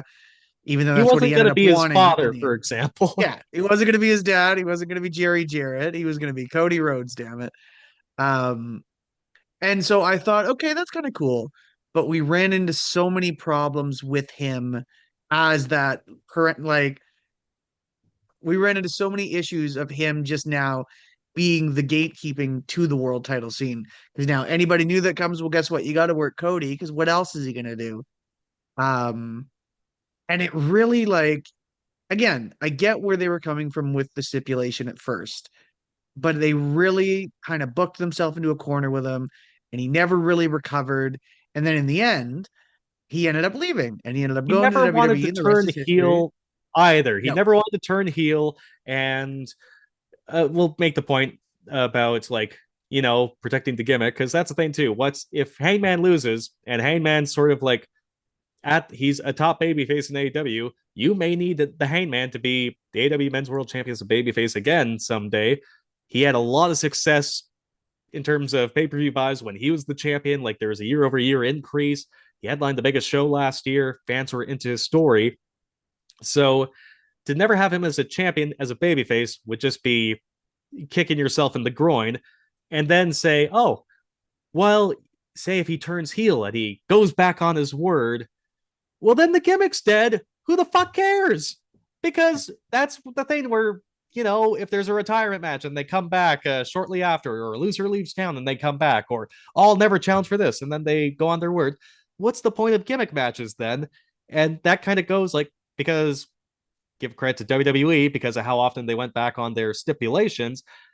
The discourse around Cody Rhodes in 2019 was, okay, if he loses, they'll just go back on it. But they were insistent, no, Cody is not challenging for the world championship ever again. And despite that, he never wanted to turn heel either. And the fans were sick of him sort of being the gatekeeper of the mid card and just slowly and steadily losing his mind. And we can see this and saying, okay, it feels too soon for MJF maybe to lose, but we can't have a situation of Hangman being Cody Rhodes who can't challenge for the championship again. It's horrible business. No, it's just dumb. And I can't stress enough how much I don't want to, because I remember us having this conversation back in 2019 where I'd said to you, like, hey man, like, well, do you even think that, like, let's say you turn Cody heel, right? And then you have him win the title that way, and you're like, well, no, because again, they've set this caveat that we will never go back on this, we will never challenge again. So it is kind of a slap in the face to then turn around and say, well, he's heel now, and that's what heels do. And sorry, I pose the question again, do you think that would happen? Let's say if you want to keep MJF, I wouldn't want to see them go back on that. But at the same time, I don't want to see them fucking uphold it. Like, I don't want to, don't. It feels weird because usually I pull for Max in a lot of these matches. Like, but I don't want him winning now because I just think it gives you so many problems down the road. And it's just nice to keep your options open. And, I think I can't remember if I was doing this with you or with another buddy, but like, I think it was you where we say, like, does that mean Hangman comes out at fucking Saudi Mania as the surprise opponent for someone? And, I don't know what the situation's like with his father, if he's still with us or not, but does he do it for Daddy Page? His dad? Yeah. So yeah, I don't want to see them book themselves into a corner and then Hangman have to go down a similar. It is a little different context. You got to kind of admit with Hangman having been established, Hangman already having been world champion. But I don't want to see them shoot themselves in the foot. I don't want to see them take that away as an option. Because again, Hangman's just going to be that proverbial mid-carder where, yeah, the match will be good and I'm really excited for it. And I do think it actually does add intrigue. But fucking Hangman better win this one because of it. That's if that is the case, I guess MJF said he'll give his side the stipulation tomorrow. So on Wednesday, I should say, because we're filming on the Tuesday. So we will see what the stipulation's like. But if this is where they're going with, yeah, because I guess, okay, you got Swerve Strickland, who's a heel who could challenge Hangman. You got Kenny, who has the history with Hangman as well in the Elite. And when Hangman ultimately won the championship for the first time, it was over Kenny. So there is that path too. But yeah, if that is the way to go, do not Cody Rhodes the Hangman. That is all we can say with confidence here. Yeah, so the other great angle throughout the week, there were kind of two good segments on TV last week, on Dynamite and then on Collision involving the Young Bucks and FTR. Stokely Hathaway, the manager of FTR, still in his wheelchair, just shit talking the Young Bucks. The Bucks come in, take care of them, and then Stokely does the, oh man, I know my guys aren't behind me anymore. There's the big old turnaround, and the Bucks give him a super kick in his wheelchair. Everybody's happy. And then they're doing Saturday's Collision in Oceanside, California, a little bit south of Rancho Cucamonga, where the Bucks are from. Papa Buck, their father, is front row. And so the main event of Collision is formerly known as MSK and WWE NXT, but the Rascals, and as known in TNA, Zachary Wentz and Desmond Xavier, they beat FTR in sort of an impromptu challenger eliminator match where they get a AEW World Tag Team Championship match. And so the Bucks coming out kind of distracted FTR, and that's how it kind of led to the Rascals winning. But as stuff is going crazy afterwards, there's a brawl afterwards. They basically attack Papa Buck afterwards. They basically attack Papa Buck. I think they gave him a pile driver in front of the Young Bucks too. So two pretty good angles to try and heat up a match that granted we have seen previously, but should still be pretty good. Yeah. Are you more stoked to see the Bucks and FTR, or still the same compared to where you were a week prior? I still thought the segments were fun. Worst case Ontario. Yeah, it's interesting when these guys lock up because it's like sure we have seen it, but at the same time, like they always do work well together. I will say an angle like that does definitely get you a little more invested. Um, w- it was I don't know how to word this. Instead of saying Cody, would we say Orton or Cena, his dad? 'Cause I want to I say think Orton. he Orton Cena, I'd want to say. Yeah, just Yeah, okay, yeah. because that was a The pile driver. I Orton don't know. I Matt want to say a Nick pile driver is Sr. closer to a kick. I don't know. Head trauma. Yeah, I was trying to think because I was gonna make a joke there, and I was like, would you say that he Ortoned him? I want to say Orton. Maybe they can sound off below. But yeah, I feel like I want to say Orton over Cena because he is Cena and it was Orton too. Regardless. Yeah. No, I am a little more, I think, excited for this now. It's stuff like that's always fun. So maybe not so much fun for Papa Buck, but for me it was a lot of fun. So Yeah. So I guess we should talk a little bit more about the Revolution lineup. We do got some matches confirmed. So of course, as mentioned, MJF defending the AW Men's World Championship against Heyman Adam Page. Whether that'll be in a Texas death match where if Heyman loses, he can never challenge again. We will see. But we do have John Moxley defending the AW Continental Championship against Konosuke Takeshita in a no time limits match. Play off after their draw at Grand Slam that went to a time limit. We have FTR defending the AW Men's World Tag Team Championships against the Young Bucks. And then they kind of hinted that Tekla will be defending the AW Women's World Championship against Thunder Rosa. She made her first match, her return match, in a first time in a couple months at Oceanside, which is kind of close to her hometown of Tijuana, Mexico. So it seems like that's the path they're going to. We'll see how the rest of this lineup looks, but yeah, I guess I don't know if you have any more notes for Dynamite or AEW's week, but I just want to quickly say I did appreciate their tribute to Kerwin Stifles quite a bit. It was pretty touching, actually. So Kerwin Stifles is like a longtime director in WWE for 4 decades. Basically, went from doing those local pre-tapes in Pennsylvania to what became the International Touring and Filming Professional Wrestling Company. Passed away recently, so there's a tribute on Dynamite. Tony Schiavone brought it up. Bryan Danielson was close to tears, or he almost broke completely at talking about it. And I for think he a did guy, almost, yeah. yeah, and Bryan Danielson, no, like what's that chip that you eat that's like so spicy that people need to drink milk and they're crying and they need to go to the hospital? You know that chip? Remember that challenge that happened? Oh, yeah, I know this one definitely isn't the FCC. No. Yeah. Hopefully, folks know picking up why I'm laying down, like the deadly tortilla chip or whatever, where it's so spicy, you need to like cool your mouth somehow, and that you can go to the hospital and you're profusely sweating. Bryan Danielson ate that chip and no sold it. This is a guy who can contain his emotions pretty well, and he was nearly breaking down talking about Kerwin Stifles, and that kind of got me feeling worked up. I just gotta say, like in terms of like in the middle of what is like a wrestling war between AEW and WWE, they took some time to talk about an employee that never stepped foot in their company but made an impact on the business and gave a nice tribute. And hell yeah, we need more shit like that. That's the kind of stuff that makes me want to be a fan even more. So whether that was Tony Schiavone's call or what, props to AEW for that. And yeah, that's the last note I have about the dub for this week. Anything else you want to get across, Ace? Yeah, real quick. Actually, now that you mentioned that, I have two quick ones. Um, I'm never huge on saying war because I like the idea of both existing. I think it's great for the market, both existing. Just, more guys are getting paid, more guys are working. That being said, obviously there's competition, and I think it's really cool. I mean, we saw it, Brody, a couple, yeah, Brody Lee, I should say, not King. Um, we saw it with Bray Wyatt a couple of years ago. I shouldn't say I like when stuff like this happens, but I like the response where they're kind of like, "Hey, it's fucking wrestling. Just, let's take a minute to honor these guys and not be so tribalist about it because it's real life. It's guys just making a living, and I think it's really cool when the companies are able to kind of put that aside and go, no, no, no, this is some things are bigger than sports, and that's definitely one of them. You took the The words last right out thing of my I mouth. wanted to, the last thing I wanted to say to you too, just because I knew the second I saw it, I was like, I knew you'd get a kick out of it. But Wheeler Yuta using the toque as like a luchador mask that he didn't want to.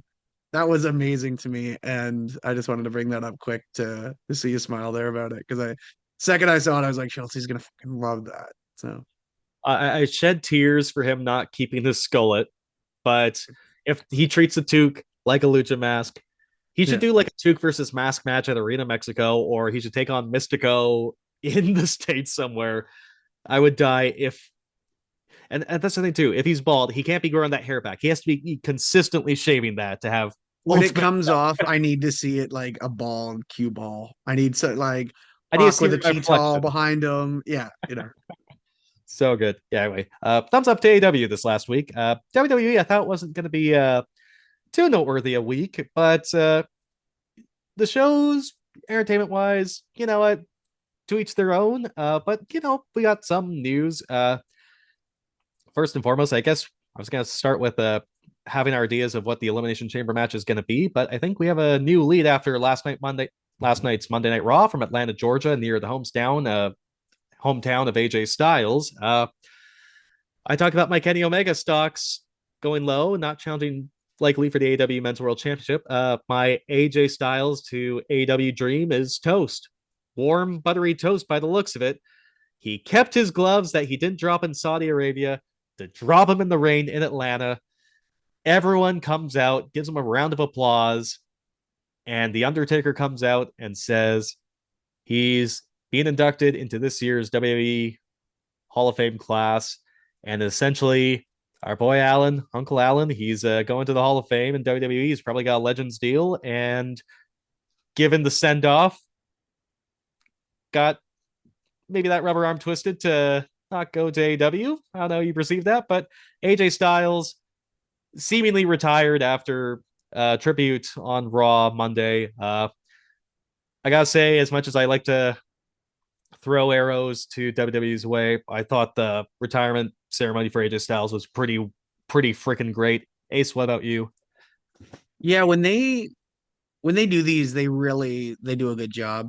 I think we texted about it too, but just hearing Higher by Creed, just oh man. So for like those who don't know, one of my favorite wrestlers growing up was Eddie Guerrero. And they used that song at the end of his Cheating, Death, Stealing Life. And I've loved that song ever since. I mean, we've seen a lot of the butt rock memes recently with Creed, but just it just fits wrestling so good. And I just don't know why. I mean, I know why, because it costs money in this company.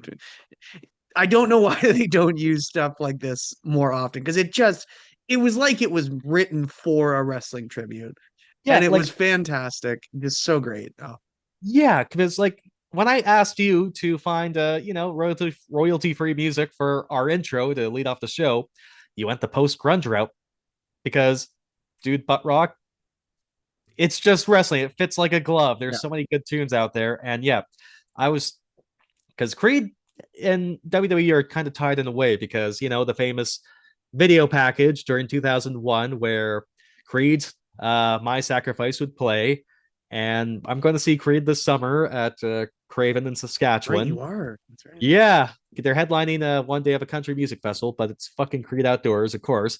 I was going to play that WWF video package and just watch it Oh as yeah. Creed is playing live.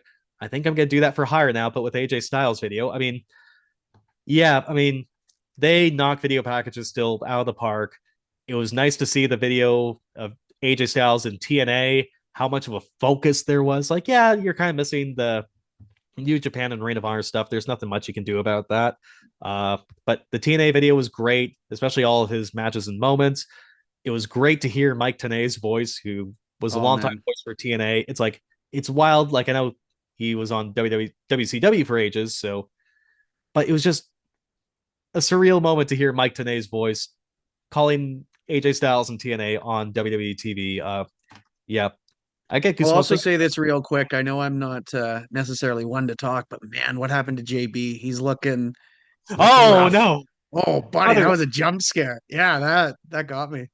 brother! Like first, our hairlines are not batting 100. Like Yeah, we're not the best. Not the best. no, but like Jeremy Borash. So like I'm getting off topic here briefly, but so when you get like some YouTube video recommendations. So this is like after WCW died. So there's just a bunch of promotions all over the world trying to fill that gap. So there's some promotion that has a big production value in Australia, like Bret Hart's the authority figure. The commentary team was JB on play-by-play, Jeremy Borash, and Jerry the King Lawler. I'm like, I can't believe these guys are referring to each other by their names, let alone interacting. Right, because that would have been during the bit when he left as a cat, right? Yes, Okay. exactly. So that was just wild to me. So yeah, seeing Borash, that was wild. Gotta say, my heart grew 3 sizes seeing the Monster Abyss in No full pop though. What the gear. fuck was that? Well, Not it's one of those bastards. I get it, but no, we know what? why. Really? Because Yeah. if it doesn't happen, WWE, it doesn't count. That's what they keep trying to train us. But Abyss in full gear, I'm like, hell yeah, this shit rules. I was so happy to see that. So yeah, well job WWE on that segment. Great job, AJ Styles on a fantastic career. If that's it, our boy old Paul Levesque, though, he really had to get front center. He just fucking hates the attention. Ace. You hate to see it. I will say real quick too, a little off topic because I do love a good a dunk on Triple H sesh. But for a split second, when our boy Mean Mark, when he came out and said we have some unfinished business, I thought, no way, really? Like, I thought that was. and then it was quickly okay. Yeah, I was like, but for a split second, I was like, for Saudi or like, what are we doing here? Cinematic era doesn't count, brother. Yeah, exactly right. Yeah, I mean, yeah, the Triple H stuff is what it is at this point. We saw it with Cena. We're not gonna get away from it. Just yeah. Just smile and wave, boys. Smile and wave. Other notes on Raw. So I guess before we'll treat the Elimination Chamber match as part of maybe a preview to end. But as mentioned, Brock Lesnar, he's still here. He's still here. I guess he has an open challenge for WrestleMania, according to Paul Heyman there. So first, do you care? Who do you want to see? And also, maybe the most important question, do you think they have a plan? No, I think it's one of those things where Brock's obviously going to be at Mania, but you know, he's not going to work for the next, I honestly like today is we're recording this February 24th. I don't think I'll go on record right now. I could be wrong. I don't think that we're going to see Brock until Mania now. I think we'll have actually, Heyman. I think that they put out a graphic highlighting like promoting his next appearances. Like, Does he have a date? When's the next date? WWE did put it out though. That here's because I was going to say I would not be surprised if they just didn't have him till Mania now, and then you do a Mania match because you always do a Mania match with But yeah, I don't really care. We talked about this kind of at the top with some unfortunate stuff, but like Brock just doesn't do it for me anymore, man. Again, even allegations aside, it's just God, buddy's he's getting old, and yeah, I don't know that like initial like whoa, like this guy's massive or this guy's crazy, he's so fast, so agile. It's kind of gone away, and there's a lot of other guys who can sort of fill that void.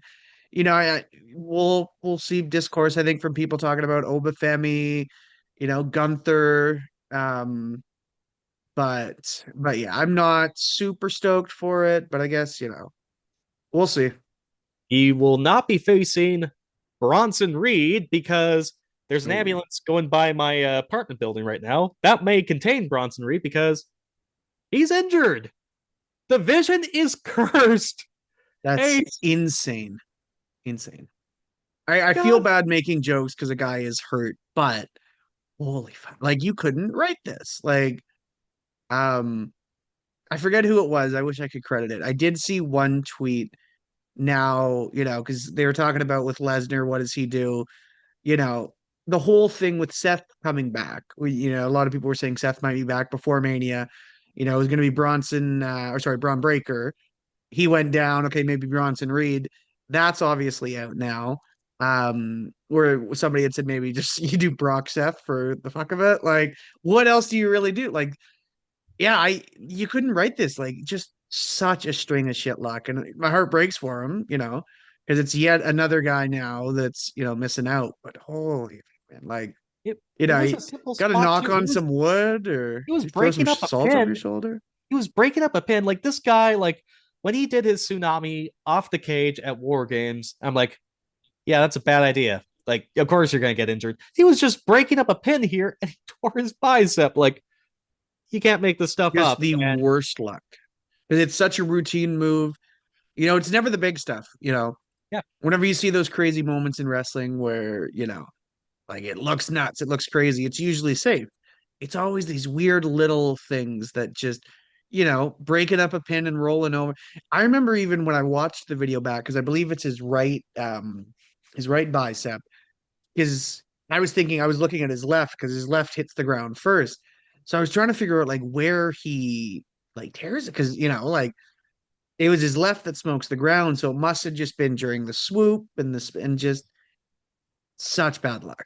Just my heart breaks for him, poor guy. But just they are so cursed, this group, man. Like it's Logan, now it is Logan now Paul, Logan Austin Paul, Theory. What do you got for Heyman, us? and Austin Theory are the three musketeers that three stooges now to, you know, I guess you just, yeah, I don't even know. I don't even know what to say on it. Just such bad luck. Such bad They luck. want to compare these guys to the Death Riders. The Death Riders, zero injuries.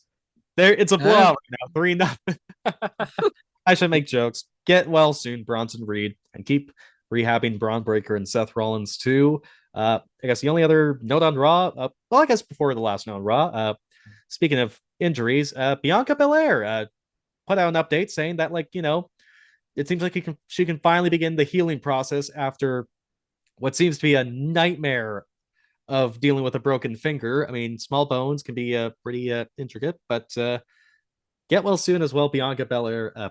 I am a big fan. Would like to see it back ASAP. I guess the last note on Raw, it seems like they're going with at some point Gunther against AJ Styles' old tag team partner briefly, Dragon Lee. Very quickly, do you think this is a WrestleMania match, or I don't know if this is Elimination Chamber, but and there's 2 months until Mania, but Ace, give me constant reassurance. Please tell me that the plan for Gunther retiring John Cena and AJ Styles is not Dragon Lee. Yeah, well, I don't see it at Elimination Chamber because they don't like doing more than four matches. Um, Honestly, I see it on a Raw before, or sorry, I should say after Chamber some point. Um, then he comes out, who's gonna be my challenger? It's unfortunate, and I mean, not to look at everything right now with Drew, where there's a lot of stuff coming out, like that. Do we not keep the title on him going into Mania? Are him and Cody enough to kind of stand on their own legs going into a main event program? It just sucks because obviously Roman and Seth was the plan before he got hurt. Roman Punk was an excellent pivot. Um, but it was just such an easy layup. And I saw a tweet actually put out where it was at Saturday night's main event when Cena, let go and didn't give up. Um, but after that match, there's a shot of Cody looking over his gear on the ground. Like, just the easiest layup you could have done was having Gunther turn around and win the Rumble and challenge Cody. And like, could you imagine going into this Mania season right now with Punk and Roman for one world title and then Cody Gunther for the other? Just, oh, man. So I don't know what they do. Um, but I don't think it's going to be Dragon. I mean, maybe, who knows? But I just, it'll be a Raw match. He'll whip them, and then they'll find someone else to. See, that's the thing too. Like, I at some point this can't be Gunther's only thing. It can't because he can't just work with dudes in their 40s. So yeah, I don't know what the plan is. I'd almost kind of like to see him in a program that's not just about retiring someone. Um, but again, how do you if it's not for the world title, like what else do you do with them right now, right? So they'll figure something out. I don't know. I mean, we say Brock. I don't think he'll be retiring Brock just yet, at least, unfortunately. But yeah, we'll see going into it. And also, a buddy of mine pointed this out. At some point, one of these guys have to win, right? Like one, if he's fighting like a Rey Mysterio or one of them have to like get a quick one on him, and it's like, what? Or do they? Or does he just, yeah, or do they, or do they just keep having him fucking kill our childhoods? But no, to answer your question, that was my long-winded way of saying, I don't see Dragon Lee at me. He'd probably be at Mania, but not, I Oh, think, against him. and nothing against Dragon Lee. Very talented. Go watch Dragon Lee's matches when he was a junior heavyweight in New Japan Pro Wrestling. Out of this world great. But if you're a luchador not named Rey Mysterio, WWE just does not know what to do with you. And until recently, where, he's part of a tag team with AJ Styles, there isn't really much going with Dragon Lee. And I don't know if the plan to pass the torch from retiring John Cena to gain Dragon Lee over, I don't think that was the plan. So at least that hopefully won't be a Mania match. Quickly pivoting, because I'm happy you mentioned the situation Drew and the WWE Championship scene. Was watching SmackDown. I saw Drew McIntyre cost Randy Orton his match. I gotta ask you, did I miss something? Is Drew and Randy, like, did those seeds get planted? Did I miss something? Is this something that's in the cards for maybe Randy Orton challenging for the WWE Championship as well? Did I miss something? Please help me out here. I think it's their way of trying to build hype for the chamber. I think it's their way of, you know, anybody could fight Drew, right? It's not just that it's Cody that could, everyone's got a reason to um we know it's not going to be LA Knight. Um but yeah, I don't know. I I wasn't super upset with that because again, I mean Randy's a guy you can have kind of anywhere. And if they were like, okay, Cody and Drew just isn't it. I think Randy's a safe guy to throw a triple threat in there if you've got nothing for him or but that's yeah, I don't know. It's such a fucking clusterfuck. There's just so many guys kind of around that top right now. Fatu, which we just saw with him getting thrown into the arena. Um yeah, who knows? I kind of like seeing Orton at least in the conversation for this. Um yeah, I did see one way again, this is just again, doom scrolling on my part. I did see one way that somebody said like you could book yourself out of this. Let's say Drew's in the chamber, you do it for the title. Maybe a Cody wins there, maybe somebody else wins there, Fatu, and then just Yeah, you pivot to whatever you want. But because I don't know. WWE and their gimmicks. I mean, yeah, whoever wins the Elimination Chamber will challenge for the WWE Championship, but WWE breaks their gimmicks all the time. They could It add doesn't ingredients to this match as they nothing see is set in fit. stone. Yeah. And on the note, I guess I forgot to mention he lost to Aleister Black. I haven't watched too much of Aleister Black, but basically he's carrying Cross now, right? That's essentially what happened. Well, time will tell. Um, but yeah, it's interesting because they bring these guys back. Um, and it's not to quote your favorite corporate Pepsi man, but they say the grass is so much greener. Why don't you give it a shot? Because you see other than Cody, I mean, you keep seeing this over and over again with guys like Rusev coming back, with guys like Alistair coming back. Where it's like, okay, things aren't working out. I mean, we saw it with Andrade before he went back to AEW again, inevitably, but it's not guaranteed, and I think it's tough because a lot of these, even we saw it at first with so many guys going over to AEW where I think they thought it was going to turn out a lot better than it ended up being, right? And just because it's fresh, just because it's new, it's like you always say, we've been trained for the crazy oh my god clip now, where sure the return or the debut is amazing, but how the fuck do you follow up on it? Because you can't just always return every night, right? Or So. maybe you can, brother. Yeah, maybe you can. Roman Reigns. How many I times mean, has Roman they've been. Reigns I was just returned? gonna say, yeah, they say As a every time graphic. Roman comes out, it's him returning. So, but yeah, sorry to get off the WWE title picture is just it's so fucking. It almost would have been better off just keeping Cody as champ. As excited as I was for Drew, just because at least then there'd be some intrigue going into Mania, being like, okay, one of these fucking guys has to beat him, right? Um, where now it's just this weird. Okay, so even if you don't want Cody to win it back, it's like, well, what am I pulling for Drew to just? I mean, It's I think the yeah, point of I don't that know. whole thing stemming is that Roman Reigns is going to win the Royal Rumble, and maybe Cody Rhodes did not want to lose to Roman Reigns this year at WrestleMania. So, to be a fly on the wall in the walls there. But speaking of Cody and Enjoying the show? talking about the whole WWE title picture too, is not just Randy Orton maybe in there. An excellent segment Friday between Cody Rhodes and Sami Zayn backstage. Truly felt like 2022 or 2023, where it felt like, okay, there's some depth to these characters, like they're relatable, and it's essentially Sami Zayn calling Cody Rhodes the chosen one, and then Cody saying that Sammy's the reason they can't get the job done, and talking about doing the right thing versus doing what you need to do to be the champion.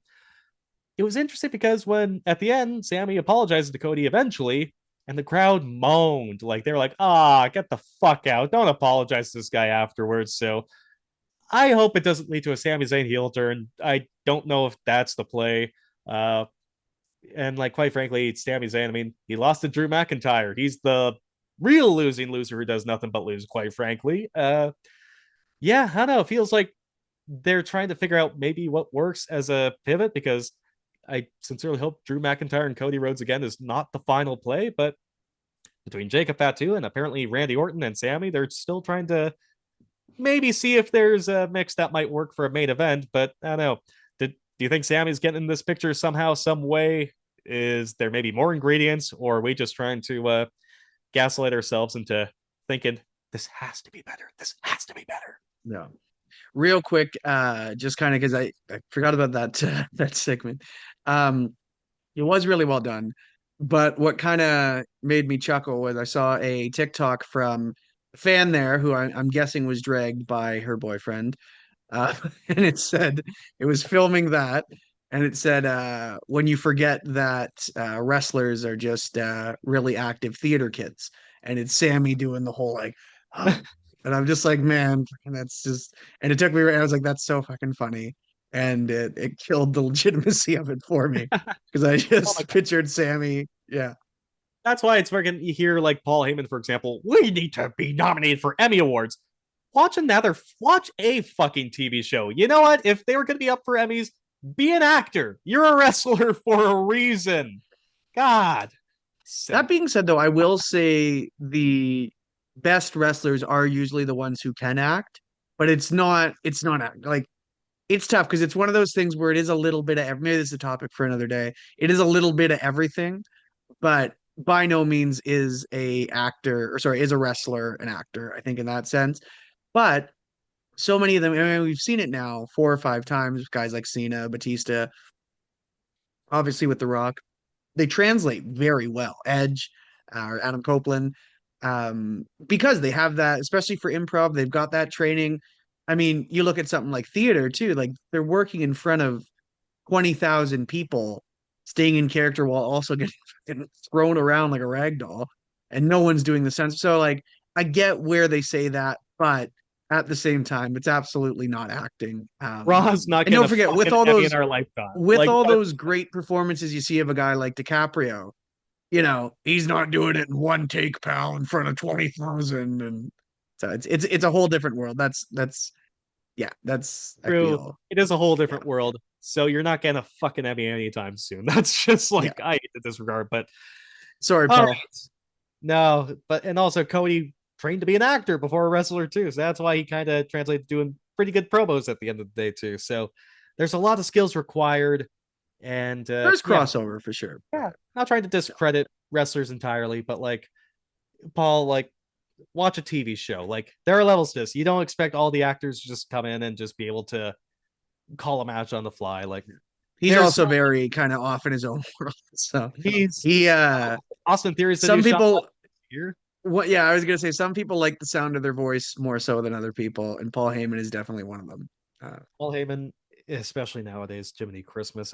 Very quick, we do have an Elimination Chamber pay-per-view on Saturday. Next time we'll be recording will be on probably Sunday. Is it? No, it's not leap year. Oh yeah, it'll be March on Sunday. Thank goodness. February's almost over. Good grief. Well, we got 4 matches. So the Elimination Chamber match to determine who challenges for the WWE Championship at WrestleMania 42. Randy Orton, LA Knight, Cody Rhodes, Javon Evans, my guy, Trick Williams, superstar, My guy. and Jey Uso, nobody's guy. Who do you got winning that match real quick? Um, Cody.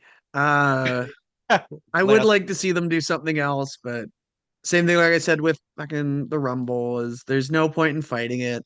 We're getting Cody Drew. Um, yeah, maybe Fatu does something in there, but I think you had mentioned it last week too. It's Cody's to lose. I don't see anybody else.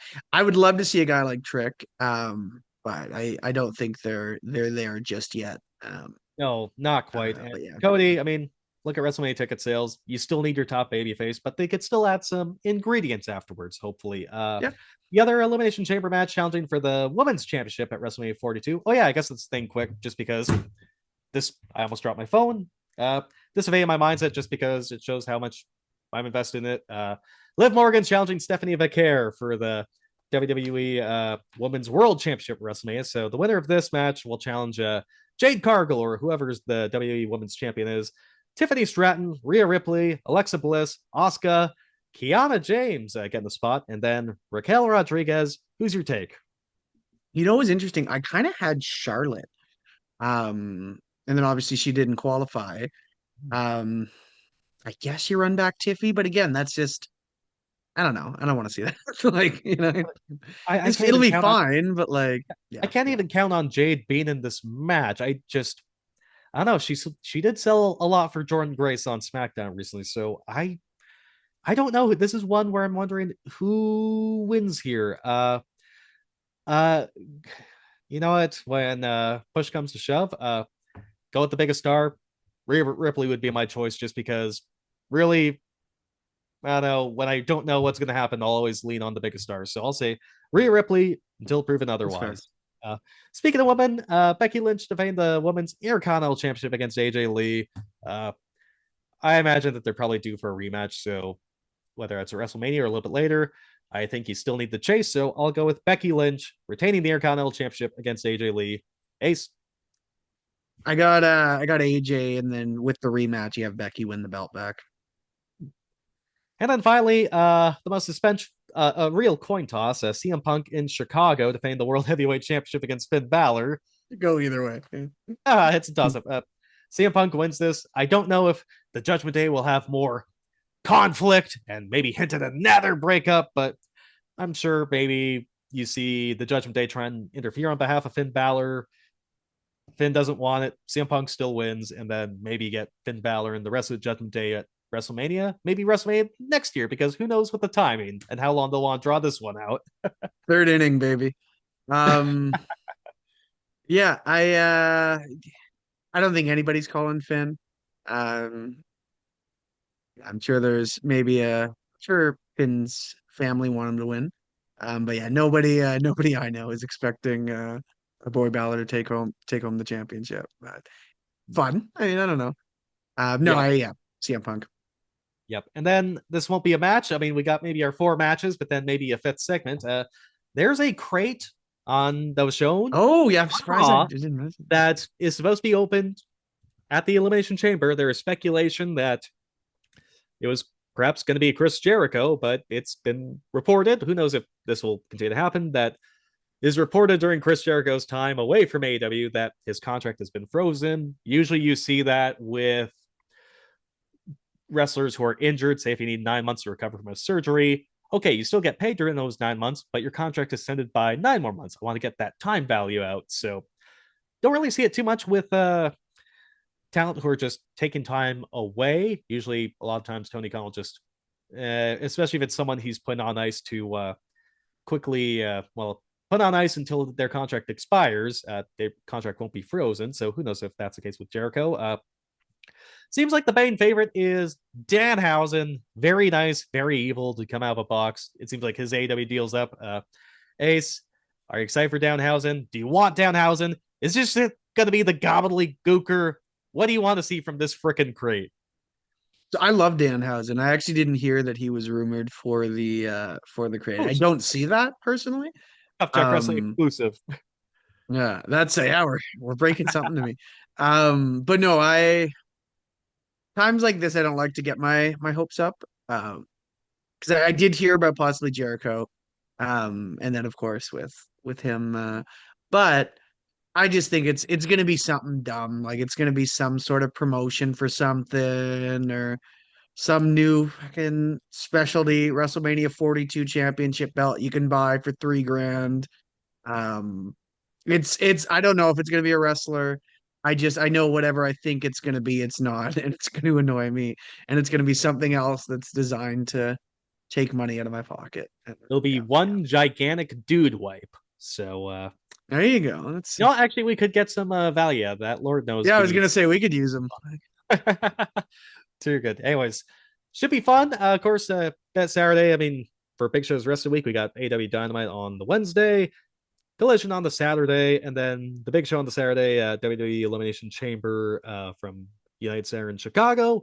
We'll see more finalized details of what WrestleMania this year will be looking like. We'll probably be back here on Sunday, March 1st. Happy March, Ace. Do you and Brooke have any other sort of anniversary on the Sunday that will take up time there?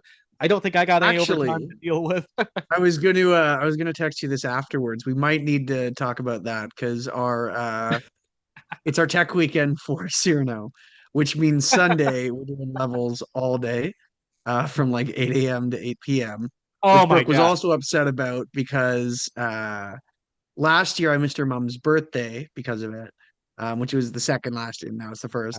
Um, so yeah, so I'm there all day. So I was gonna say, depending on what your schedule is, maybe an after a chamber deal. But we'll work that out a little bit more this week. But yeah, right as you were saying, and I think you said it like an hour back or whatever, but I was like, I'm gonna shoot him a text about that. But I might as well tell y'all because it's a good chance to plug Cyrano de Bergerac as well. Playing live in God, how many days are we now? A little over a week. By the Give you a time this full comes out, plug. a week. Yeah. March 5th is opening night, the Malaspina Theater.